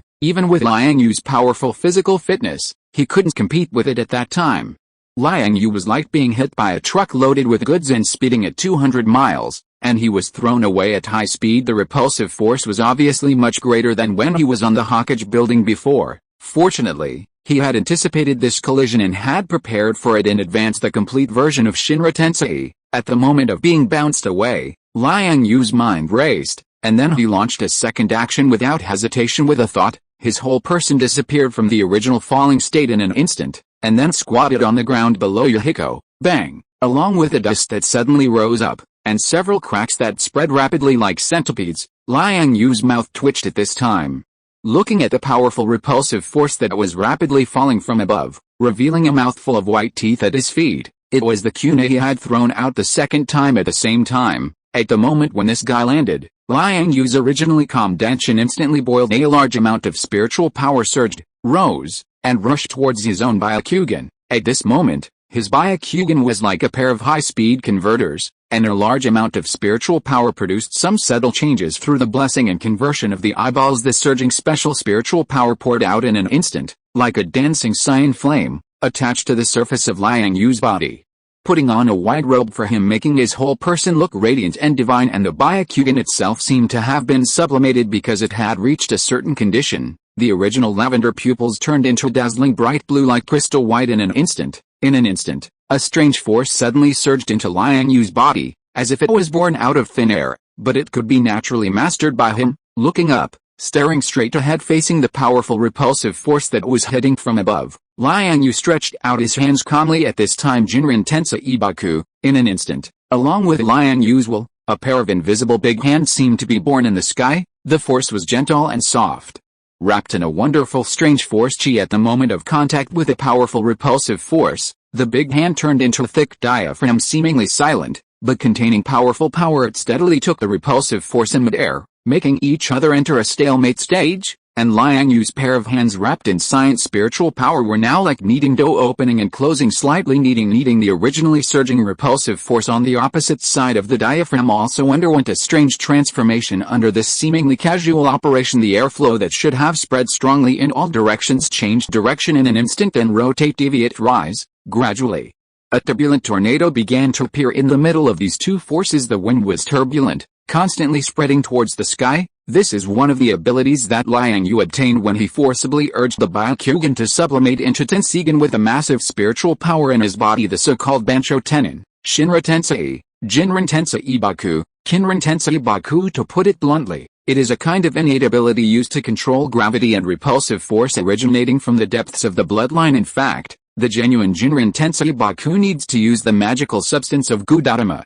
Now Liang Yue in the Tensigan state can also synthesize that kind of thing out of thin air. It's just that, in Liang Yue's opinion, Kaguya Otsutsuki's Jinrin Tensei Ibaku is too stiff and direct in its use of gravity. Such an offensive will inevitably produce a more powerful impact under the confrontation with a complete version of Shinra Tensei. Once that situation occurs, Konoha village may have to be completely turned into ruins, and it will definitely be more thorough than in the original work. This is obviously not what Liang Yue wants. Fortunately, compared to Nagato and Tonari, who mastered extraordinary power at a young age, Liang Yue is undoubtedly better at controlling power, just like now, a Tai Chi cloud hand. Like sealing and closing, using softness to overcome rigidity, forcibly controlled the other party's Shinra Tensei 1 second, 2 seconds, 3 seconds. Time is slowly passing in this way. However, at this moment, just when Liang Yue had blocked Yahiko's offensive, and each other had entered a war of attrition, an accident happened not far behind Liang Yue. The originally empty air suddenly twisted and rotated. A figure wearing an orange mask suddenly appeared there. Chapter 370. A second kill. However, Liang Yue wasn't surprised by this person's appearance. Moreover, although the high-level space-time ninjutsu like Kamui could effectively shield his own aura and evade Liang Yue's divine sense detection, his vision was an exception after all. The Tenseigin in Liang Yue's eye sockets wasn't just for show, it possessed all the abilities of the Byakugan, and even more. At this moment, under the gaze of the 360-degree spherical vision, Liang Yue noticed and locked onto Obito almost as soon as he appeared. Thoughts raced through his mind as he began to consider countermeasures. It would be best to kill this guy in one hit, to save him from running out and causing trouble later. Also, that Mangekyo Sharingan with the Kamui space has to be obtained. Although I don't know if it will be useful after leaving the Naruto world, it would be a nice collectible to take home and put away. If I want to attack Obito, I have to wait for him to actively materialize, which is the moment he attacks me. This timing is not easy to grasp, especially since I am currently multitasking, and Obito also has the Izanagi technique to use as a substitute for death. Alice, difficult. Use my ability? A few dozen hair spears pierced through should be able to kill this guy instantly. However, this hair ability is my trump card. If I can avoid exposing it, it's best not to tisk. Speaking of which, the Izanagi ninjutsu is really speechless. Just as Liang Yue was kneading and pressing the Shinra Tensei front line located more than 10 meters high, gradually moving it to the high altitude, while still pondering wildly, Obito had already quietly approached behind him. Behind the mask, the only Sharingan eye exposed appeared very cunning while carrying a bit of smugness that his plan was about to succeed. It also contained a hint of hesitation and caution. Obviously, even Obito himself wasn't sure if the young man in front of him, who was currently in a state of full power, had already discovered his existence. After all, the strength that Liang Yue was displaying at this time had far exceeded what they had shown during the previous battle. Although Obito was confident in his Kamui, when facing this unfathomable kid, he felt a sense of doubt about his Sharingan, which had always been invincible. However, the opportunity in front of him was fleeting, and the current situation no longer allowed him to hesitate. Soon, Obito raised his arm, and a black rod silently extended from his wide sleeve. He raised it high and stabbed it fiercely towards the back of Liang Yue's head, which was close at hand. However, at this moment, a burst of golden light suddenly rose from Liang Yue's body, being wrapped under the cyan green spiritual power robe, making it seem very inconspicuous. But when the black rod pierced down, it actually bounced it back. The rebounding force was surprisingly great. Even Obito himself was directly staggered and leaned back in the next moment, realizing that something was wrong. Obito quickly wanted to activate Kamui, but what followed was a darkness in front of him, and then he became ignorant and unaware. Apart from his own Kamui Mangekyo to use for escape, which he couldn't use randomly, Obito probably had a consumable product installed in his other eye socket all year round. So, in this case, unless he was killed twice in a row, it would be really difficult for Liang Yue to kill him in one go with his current methods in the original plot. The Uchiha clan's Izanami is the best way to restrain Izanagi, but unfortunately that is a genjutsu, not something I am good at. Helplessly pursing his lips, after sending Obito away, Liang Yue then began to concentrate on dealing with the still strong Shinra Tensei above his head. The golden light that Liang Yue had just used to defend against Obito's black rod was naturally the golden light charm from the last few pages of the Evergreen Art, one of the 7 extra immortal cultivation spells. In principle, it uses spiritual power as a medium to gather the metallic elements of the heavens and earth to form a protective film outside the caster's body, possessing considerable defensive power. At the beginning of the mortal cultivation story, in the final battle of the 7 Mysteries sect, the Golden Light Master relied on such a most basic immortal cultivation spell, which made the group of martial arts masters present helpless regardless of the hacking of swords and axes. It could not be broken through if it hadn't been for Old Devil Hand's trickery. Later, it is estimated that the people of the 7 Mysteries sect would have been wiped out because of this. Therefore, Liang Yue was not surprised at all that this small layer of golden cover could defend against the black rod in Obito's hand. As for the means used to kill Obito, unsurprisingly, it was naturally his hair control ability. Hundreds of hair strands comparable to aerospace metal alloys formed into a hair spear. When Obito manifested, silently from bottom to top, pierced from his throat and instantly penetrated from the top of his head. With this level of vital attack, Obito naturally had no room for any easing. Then, at the first moment of killing the opponent, Liang Yue controlled the hair spear to return to its original state, which can be said to be silent and imperceptible just like that. After resolving the midway interference, and after contending with Pain Tendo in midair for a few seconds, the after effects of Shinra Tensei finally slowly dissipated with a tap of his feet. Liang Yue jumped onto the roof in front of him looking at Yahiko, who was staring at him with cold eyes and slowly falling down. Liang Yue then dispersed the cyan green spiritual power all over his body. The pair of crystal clear Tensigen also returned to the pale purple form of the Byakugan. There was no way this method of forcibly catalyzing the Tensigen through the conversion of spiritual power, although it looked effective, was too exaggerated in terms of consumption. In just this short period of less than 20 seconds, 1/3 of the spiritual power in Liang Yue's body had been consumed. Calculating it this way, with his current cultivation of the 12th level of ki refining, under full conversion, he could only maintain the Tensigen state for about a minute. This consumption was really frightening to him, of course. If he cooperated with a few shadow clones that were used as spiritual power warehouses, Liang Yue estimated that he should be able to muster 5 or 6 minutes of peak combat power. Haiuruki, you are able to develop the Byakugan to this extent, as expected of the name of genius. After slowly landing on the roof, Yahiko in front of him did not move again. The original expressionless face now had a hint of loss. My eyes were cultivated by myself. Your Rinnegan was given to you by someone. Someone wants to use you to achieve some ulterior motives. Regarding this point, I had already conveyed it to you through Conan when I was in Omega Cure last time. Looking at Yahiko, who claimed to be a peace messenger in front of him, Liang Yue said somewhat helplessly at this time, even though there were thousands of twists and turns in his heart, when facing such a stubborn and trony young man, it eventually turned into a single thought. Your way of pursuing peace is really unique. Chapter 371 About Peace. As they spoke, the third Hokage, Tsunade, Jiraiya, Kakashi, who had recently returned from a mission, Might Guy, and a group of Konoha Zenbu elites, all arrived in the vicinity one after another. Yahiko, why did you do this? Jiraiya looked at the Tendo Pain in front of him, his heart filled with mixed feelings. The last time he attacked him in the Hidden Rain village, if Liang Yue hadn't been there, he would have been in trouble. This time it was even more excessive, directly targeting Konoha. To be honest, Jiraiya still didn't understand what had happened to his 3 disciples, but then again, they were all his children whom he had raised since they were young, and Jiraiya really couldn't bring himself to kill them, of course.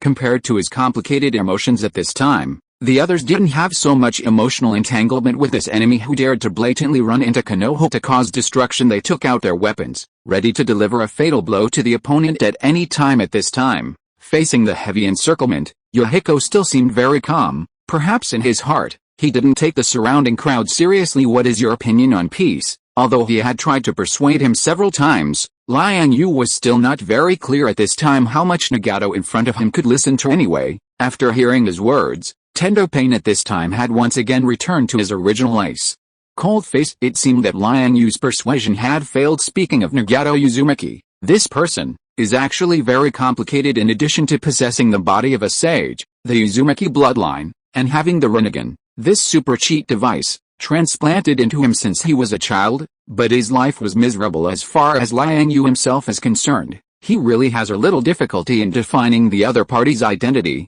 whether it meets the scope of the main mission of this experience. The war instigator, the Akatsuki organization founded by Nagato, Yahiko, and Conan, has always been wandering and running around for peace. Even if this kind of peace seems a bit one-sided and extreme in Liang Yue's eyes, even he has to admit that.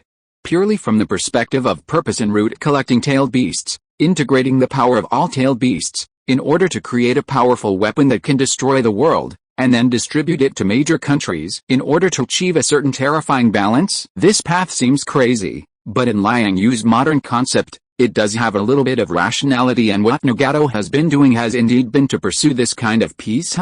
That's not right. If it goes around like this, can Madara also be whitewashed like this? Thinking of this, Liang Yue's originally somewhat complicated mood suddenly cleared up. It was just when he had just returned to his senses and was about to take action, only to hear a bang sound. Tendo Pain disappeared into a cloud of white smoke in full view of everyone. This is reverse summoning? It seems that it was the animal paths doing. Damn it, he got away. He can't escape. He must still be nearby. Split up and search? Yes. Looking at the group of ninjas who were divided into several teams to act, Liang Yue didn't say much. With a flip of his sleeve, The black rod that he had picked up from the corpse of the human path before suddenly appeared in his hand. Jiraiya, the third Hokage, and Tsunade, who were on the side, immediately lit up when they saw this thing. According to the information obtained before, Pain's 6 paths are actually just 6 manipulated puppets, and Nagato Uzumaki, who truly possesses the Rinnegan, is Pain's controller. This black rod was obtained from Pain's 6 paths. Through it, we should be able to find Nagato's location. Saying that, Liang Yue threw the black rod in his hand to Jiraiya, and he himself once again unfolded his divine sense, following some clues left by Obito, and chased after the Pain's 6 paths. Sure enough, perhaps for the sake of self-preservation, to protect Nagato, Obito released the 5 paths of Pain not far from Konoha, or rather, they were still within the scope of Konoha Ninja Village. It's just that the Pain's 6 paths were not inside Konoha's circular village wall at this time when Liang Yue's divine sense unfolded. Not long after, quickly scanning the entire Konoha, he soon discovered the other party's location. Squeak, at this moment, just as Liang Yue quickly followed up and had just leaped onto the roof of a house, a familiar cry suddenly came from not far away. With a bit of eagerness to try, Liang Yue knew without looking that it must be Little Kong. Sure enough, in just 1 or 2 seconds, this little guy jumped up from a street not far away and climbed onto his shoulder. After that, he even tugged at his hair with some dissatisfaction. It seemed that this little guy was a little dissatisfied with his previous stuffing him to Hinata. Go home, I'll be right back. Turning back to the alley where Little Kong came from, Hinata had already climbed onto the wall and looked over at him. Chunkyu, be careful. After saying hello, in the blink of an eye, Naruto unexpectedly appeared next to Jiraiya and the others. At some point at this moment, he was discussing something with a serious expression. That's good. If Naruto is there, maybe he can directly talk Nagato to death like in the original plot. It's a pity that if that's the case, even if he kills him, the system task probably won't recognize it. Tusk, hurry up and kill Pain's 6 paths first. Thinking of this, Liang Yue didn't waste any more time at this time, stuffed Little Kong into the front of his clothes, and the whole person shot towards the direction where the 6 puppets were stepping on the ground repeatedly. In a few moments, he had already crossed the outer wall of the village and came to a forest meadow, next to which was being built a small wooden house. The environment here was very good, and not far away, there was also a quiet and beautiful lake. After being resurrected, Tendo Pain and others did not leave,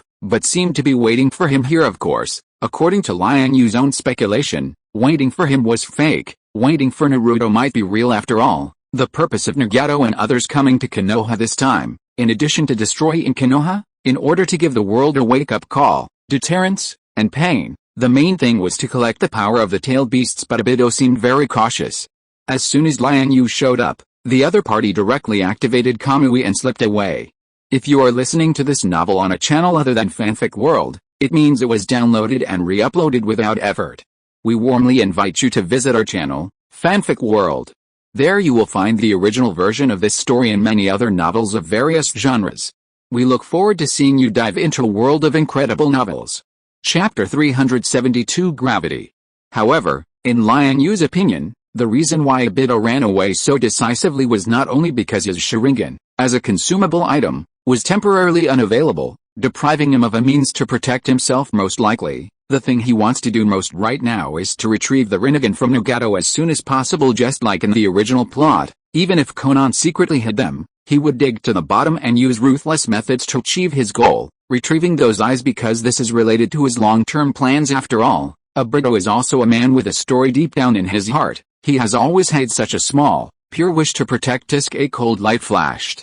An Akune with the inscription Sage was casually stuck into the ground by Liang Yue, but his gaze was fixed on the 6 paths opposite him, with a hint of excitement in his expression. Then, without any opening remarks, a burst of vigorous momentum suddenly erupted from Liang Yue's body, like a strong air pressure, sweeping the air currents and spreading in all directions. Liang Yue himself suddenly accelerated with both legs, rushing towards the opposite side at the same time. The moment Liang Yue started running, the 6 paths of pain on the opposite side also moved. The animal path was seen raising one hand, then pressing it hard on the ground. Bang bang bang, large patches of white gas rose up continuously all around. Immediately afterwards, split dogs, giant rhinos, chameleons, lobsters, strange birds, bulls, etc. One large summoned beast after another suddenly appeared all around, facing each other remotely with a behemoth warbeast on their side. Seeing this, a hint of disdain flashed in Little Kong's wild eyes. Obviously, it didn't care much about these few losers who had just been beheaded by it once. However,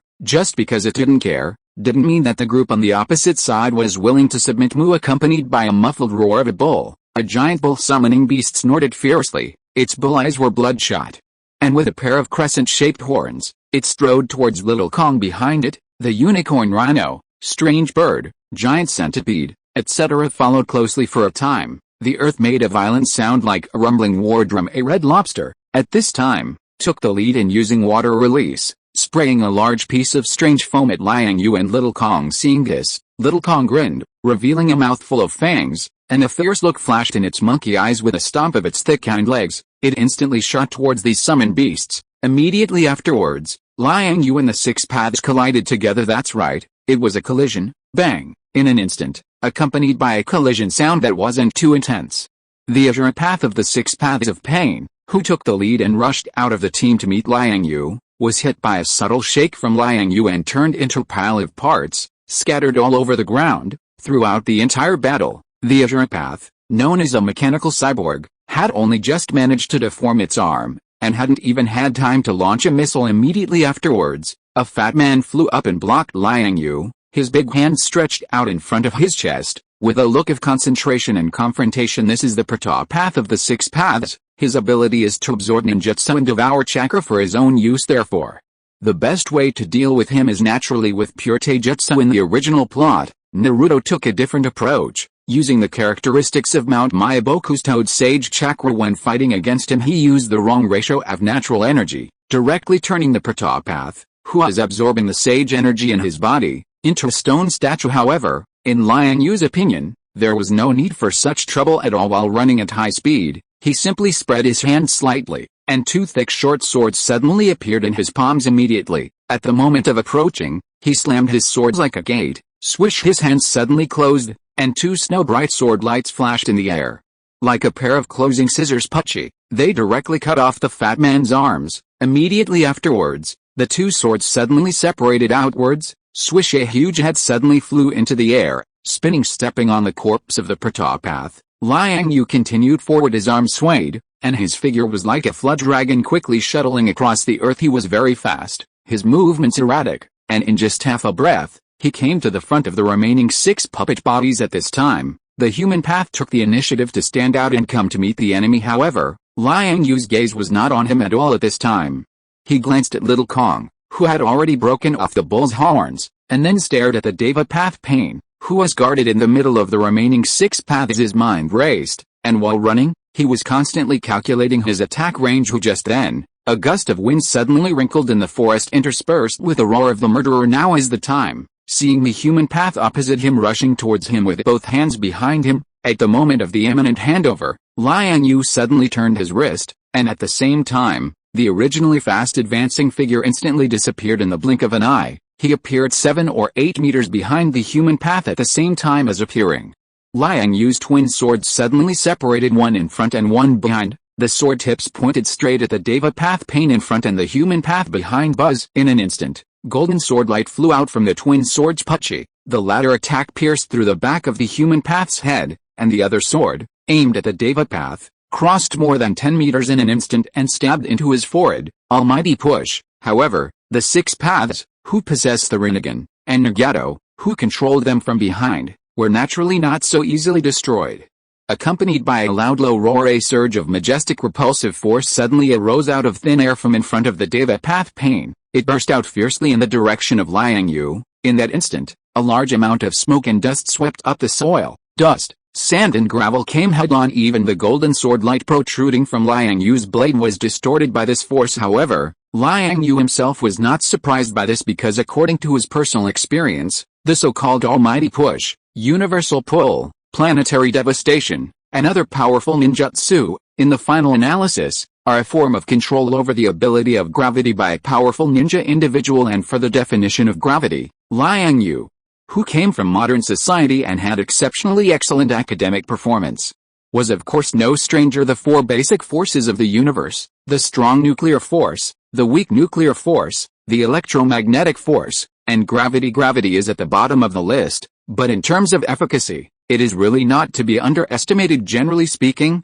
according to the definition of modern science, the so-called gravity actually refers to the distortion of spacetime by individual matter, Since spacetime can be distorted, then the sword light is even more unnecessary to say. The so-called universal gravitation refers to the fact that any material body, as long as it exists, will generate gravity. The difference lies in the magnitude of the gravity that can be generated and the factors that cause this difference in size.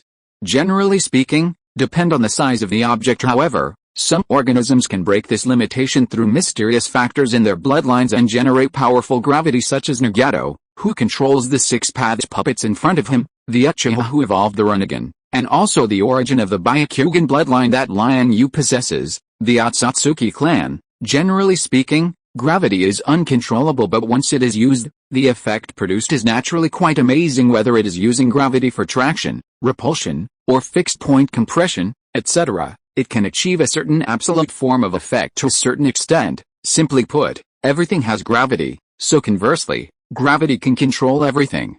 Chapter 373 Pentakill.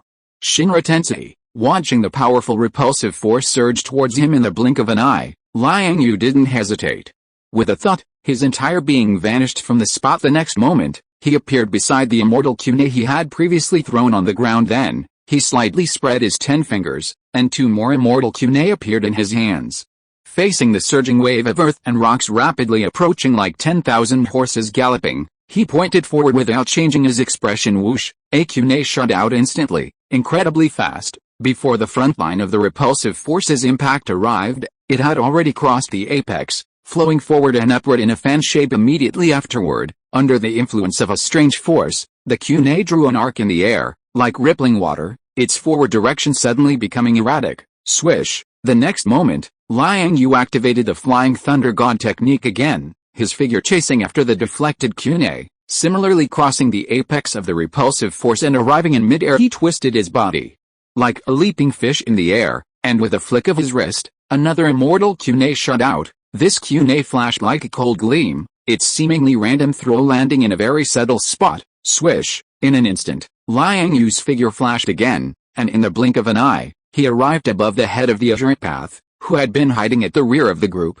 This series of actions may seem lengthy, but in reality, it all happened in an instant. This is the essence of the space-time ninjutsu, the Flying Thunder God technique. Furthermore, the reason Liang Yue chose the Azure Path as the target to end this offensive was simple. Among the 6 paths of pain, the Azure Path has the ability to revive the other 5 paths at any time. This kind of support role that can instantly reverse the situation and turn the tide at critical moments is naturally his primary target. Bang! After a dashing spin, Liang Yue slammed his palm heavily on the top of the Azure Path's head. Crackle! Instantly, half of the person's head was smashed into their chest cavity, and their originally tall body was shortened by half. In a flash of thought, and in the instant of landing, Liang Yue suddenly controlled the spiritual power within his body, causing another hidden surge silently. It was conducted towards the ground through his feet rumble. The next moment, a subtle sound suddenly came from beneath the ground. A sharp tree vine shot out of the ground with lightning speed. Its position was directly below the animal path,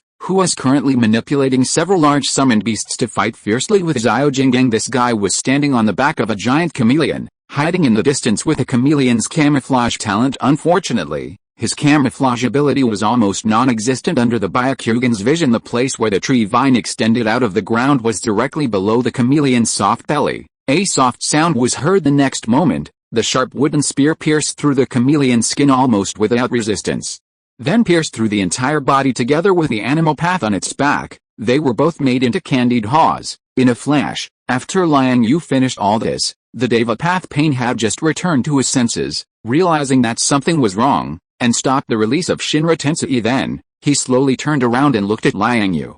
His eyes indifferent and calm, as if the 5 that had just been killed were completely irrelevant. The 2 of them were speechless. Then, in the next moment, the Deva Path Pain moved. He suddenly kicked off the ground and flew away with a whoosh. On the other side, after the summoner, the animal path of the 6 paths was eliminated. Those summoned beasts naturally no longer had the need to continue fighting desperately one after another. They either actively or passively ended the summoning, turning into bursts of white smoke and returning to their original locations. Roar! Seeing this, Xiaojinggang let out a soft roar, seemingly still wanting more.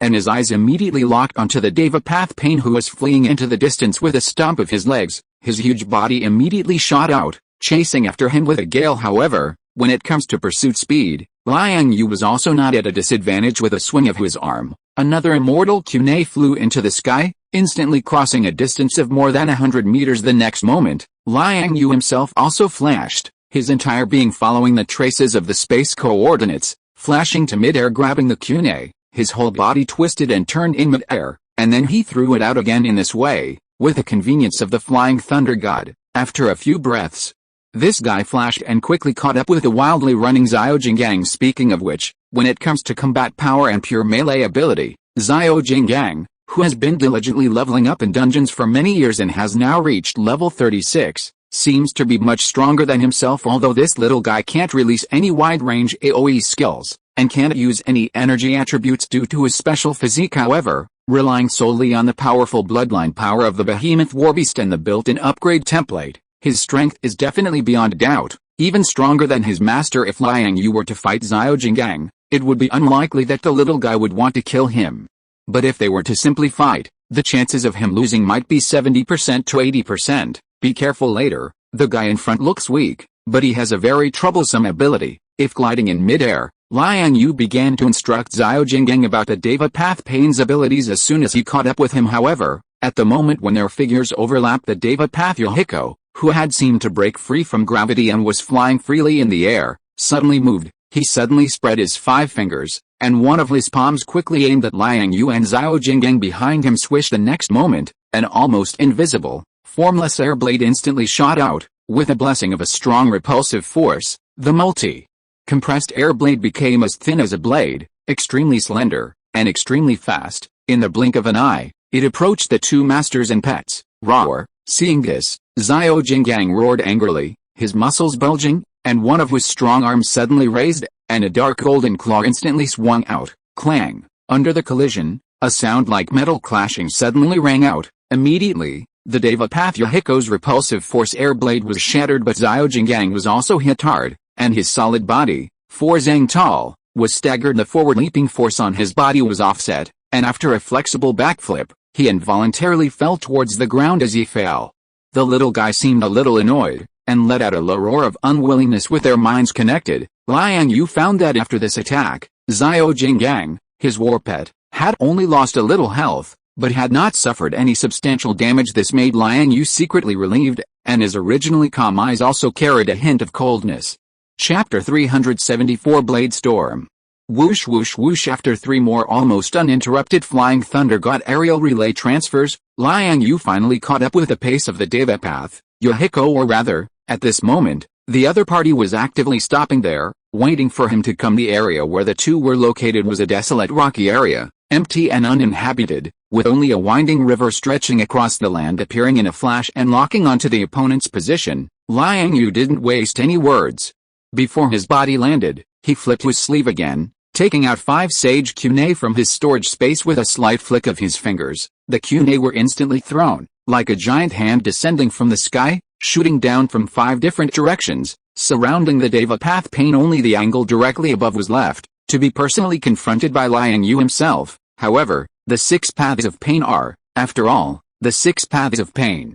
This is a power that can only be obtained after evolving the Sharingan of the Uchiha to its extreme, so naturally, it cannot be taken lightly, and Nagato, the manipulator behind the scenes, is himself a rare genius ninja. When the other 5 paths of the 6 paths puppets are successively destroyed, leaving only the last Deva Path Pain, Yohiko, it allows him to concentrate his mind even more, letting go and throwing himself into the battle. After seeing the posture Liang Yue was making, Nagato immediately anticipated the guy's next plan. However, anticipation is anticipation, but when facing a space-time ninjutsu like the Flying Thunder God, which is almost a misunderstanding, he also seems a bit powerless under the blessing of that power, which can be called the fastest in the ninja world. Once it erupts, even with Nagato's power, which he confidently believes can destroy cities and countries, it is still difficult to effectively deal with. Therefore, knowing the perilous situation, he controlled the Deva Path puppet almost at the instant Liang Yue threw the 5 kunai.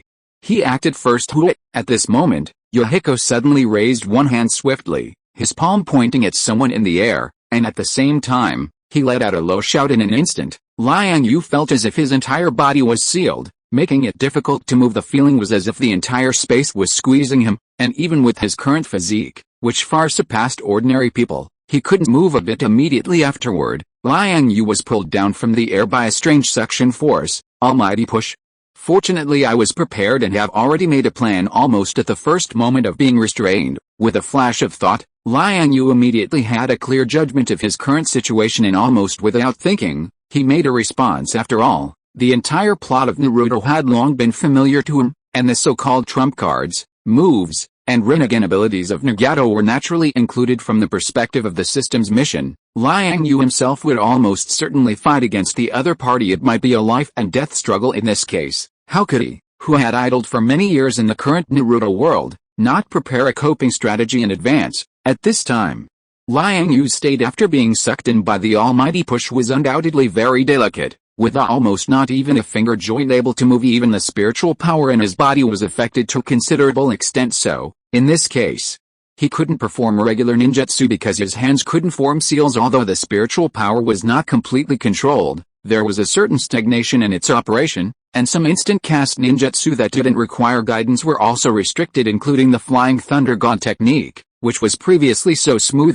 TZZT. Along with a sudden ear-piercing noise, a thick current of electricity suddenly spurted out from Liang Yue's chest, arriving in the blink of an eye. Ray of destruction. Caught off guard, the Deva Path Pain was immediately frustrated, and was hit in the face by a cannon. This was the legendary skill that Liang Yue had brushed out in the Zombie Mine Dungeon, a mage class, a product of the game world. And what maintained the supply and consumption was magic power. It belonged to two different systems from the chakra in the current Naruto world, and Liang Yue's magic power was passively stored in a magic card at his brow. With a thought, the skill would be activated autonomously, without having to worry about it. It was a bit like a spiritual and mystical existence independent of the material system. It didn't seem to be affected by gravity, this kind of physical ability. In this way, after taking a ray of destruction, the Deva Path Pain was like he had drunk too much, staggering for a moment, and his cold face was instantly deformed. The almighty push that had been imprisoning someone was also dispelled at this moment. Whoosh! Liang Yue naturally wouldn't waste such an opportunity at this time. With a flip of his sleeve, two short swords were immediately held in his palms, and the golden sword light flickered in an instant. In the next moment, the whole person disappeared again above the air. Whoosh whoosh whoosh whoosh. At this time, he was like a flowing golden light, centered on the 5 sage shurikens around Yuriko. Shining back and forth, the sharp sword light had already etched a trembling pentagram around him. In the blink of an eye, the golden light shone, trapping the Deva Path Yuriko inside. Clang, clang, clang, clang. A series of rapid metallic clashing sounds rang out continuously around. That was the sound of the golden sword light colliding with a protective shield around Yuriko, after being hit by the ray of destruction. Although the Deva Path puppet suffered a heavy blow and thus interrupted the gravity output, however, Nagato, who was hiding in the dark and remotely controlling it, was obviously not greatly affected, and almost instantly opened a layer of faintly shimmering protective shield around himself. The defensive strength of this shield was very amazing, covering all sides 360 degrees, and even after being continuously attacked by the sword light, it still seemed very strong. Liang Yue was a little surprised in his heart when he saw this. This is probably also a kind of defense method created by gravity? By the way, doesn't Nagato's ability have a CD? Seeing that his preemptive attack was ineffective, he immediately stopped doing any useless work. So in a flash of lightning, he saw the golden light flash, and his whole person suddenly stopped in mid-air. Looking at the Deva Path puppet below, who was holding up his hands high and fully maintaining the protective shield, he suddenly twitched his lips, turned his wrist, and a short sword was immediately held in his palm. Sword, blade, wind, storm. As soon as the words fell, Liang Yue instantly transformed into a rapidly spinning top, with the double swords in his hands moving with the rotation of his body. The sword light flowed, like a golden tornado that bloomed in an instant, surging, gorgeous, countless swaying sword shadows, swirling around the Deva Path Yuriko on the side. The golden sword light sprinkled on it like a storm. From time to time, there would be sporadic arcs of gang wind, like crescents, flashing past. That was the skill effect that Liang Yue had created invisibly through sweeping postures. Clang clang clang. Dong dong dong. Ding ding crack. Whoosh. This offensive lasted for about the time it took to breathe. The protective shield around Deva Path Yuriko, it was not able to withstand Liang Yue's massive and tons of attacks. At the moment when the layer of cover shattered, the Deva Path puppet inside was cut into a pile of fine debris and fly ash by the rapidly spinning sword light. Chapter 375. Crucial moment. who a little dizzy after the offensive ended. Liang Yue unconsciously tapped his forehead, which had already begun to feel a bit blurry and dizzy, and his feet began to sway from side to side involuntarily. Speaking of which, Sword Storm is not a fully formed skill, but a technique that Liang Yue developed himself over the past few years based on a little idea in terms of inspiration. It naturally comes from the skill modes that have appeared in many games in the real world, and the real formation is due to the Hyuga clan's ancestral secret technique, Gentle Fist Rotation. The difference between the two is that rotation is an all-round defensive secret technique, which relies on the chakra gushing out from the various acupoints around the practitioner's body. This Sword Storm is a pure offensive technique, and the effect is better when it is used in conjunction with his sword light, Wu Bang. A strong wind rose, accompanied by a burst of intense cracking of earth and rocks, and a huge shadow suddenly burst from afar. It carried a strong wind, drew a low parabola in the air, and after landing, it directly smashed two deep scars into the ground. Needless to say, the visitor is naturally Little Kong, who was previously interrupted by Yahiko's compressed air blade as a true fighting race, not being able to have a hearty fight in the brief exchange just now.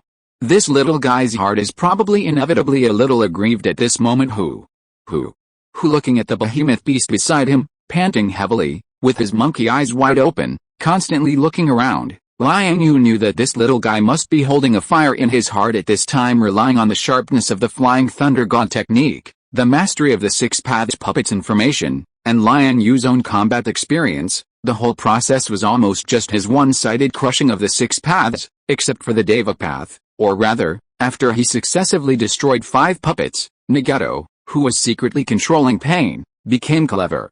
Seeing that the situation was not good, he immediately slipped away. It wasn't until the cooldown of Almighty Push was over that it slightly hindered Liang Yue, but even in the subsequent battle, it still couldn't be called very intense. It's not to say that the Six Paths of Pain don't have this strength, but it's just that they know too little about Hinata Uruki, and Liang Yue has almost complete mastery of the Six Paths information. Under this premise, it is not surprising that he can instantly kill the opponent.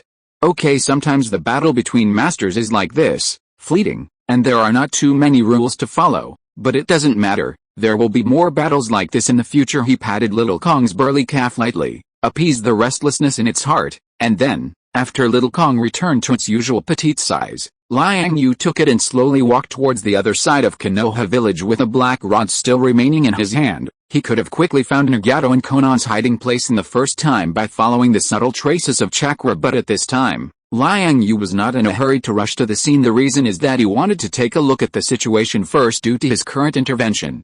Konoha village, which should have been taken away by Yahiko in the original plot, is now unscathed. Moreover, not only that, Jiraiya, who should have died in a foreign land during the Rain Ninja Village trip, is now alive and well, and his strength has improved to a higher level, and he is now within Konoha village. Naruto, the nine-tailed Jinchuriki, who should have turned the tide at a critical moment after the village was destroyed, only made a cameo appearance at this moment after obtaining the black rods that Liang Yue had given before. It should not be difficult for this little blondie, Jiraiya, the third Hokage, and others to find Nagato and Konan. Liang Yue actually wanted to wait and see how the people of Konoha village would deal with these enemies and old friends who invaded Konoha. After all, the third Hokage is not dead yet. Tsunade, the fifth Hokage, is also watching covetously, and Jiraiya also has deep bonds with Nagato and Konan. Feeling that he doesn't have Naruto's kind of ability to unreasonably talk the enemy to death, it seems that it is not his turn, Liang Yue, to take the lead in handling this matter for the time being. The Rinnegan is ultimately too tempting, especially for Konoha. The pair on Nagato's face is almost equivalent to wild. In addition, Danzo, who hid before, I wonder if he will run out to stir up trouble at this time. And there's Obito, that guy. Speaking of which, after I killed Obito, I don't know where he ran to now, but he shouldn't sit idly by and watch Konoha take the Rinnegan as its own, right? After all, he has been incognito for so many years. Isn't it just to take this pair of eyes to create a world where only Rin exists, and once the Rinnegan falls into Konoha's hands, it will be much more troublesome for him than putting it on Nagato's body. So, he either finds Nagato before Jiraiya and the others, takes them away, or snatches the Rinnegan, or Black Zetsu takes action, following the direction in which the third Hokage and others were rushing quickly in his divine sense observation. While following unhurriedly, Liang Yue was also constantly analyzing the current situation in his heart. As far as Obito himself is concerned, The current plot has definitely developed to a crucial moment, and the same is true for Black Zetsu. That seemingly right but not quite right guy seems even more reluctant to see the Rinnegan fall into Konoha's hands from this perspective. Obito and Black Zetsu seem to be allies, but their goals are completely different. The former is only for Rin, while the latter is only to save his mother. Kaguya Otsutsuki. The difference between the two is that once Obito obtains the Rinnegan, he may immediately implement his plan. As for Black Zetsu, he still needs to rely on Madara's power, so Black Zetsu probably doesn't want Obito to get the Rinnegan either, but he probably can't do anything about it for the time being. Moreover, without Kabuto's help, he can't even use the power of impure world reincarnation. Relying on the power of White Zetsu alone is probably not enough to fight against the 5 ninja villages. In this case, thinking of this, Liang Yue's originally agile footsteps also stopped, and a trace of flashed in his pair of light purple eyes. Then, he suddenly turned around, and instead, holding the somewhat puzzled little Kong in his arms, walked towards the direction of Konoha. In contrast to these three, Konoha, Obito, Black Zetsu, no matter which of them obtains the Rinnegan, I am looking forward to it, but my only weakness is to ensure the safety of Konoha village. And I am a little worried about the safety of the Hyuga clan. End of this chapter. Thank you so much for reading until the end. Don't forget to give it a like. Looking for more exclusive content and immediate access? Subscribe to our Patreon. Remember, every like, subscription or donation encourages us to continue. Thank you all. See you in the next video.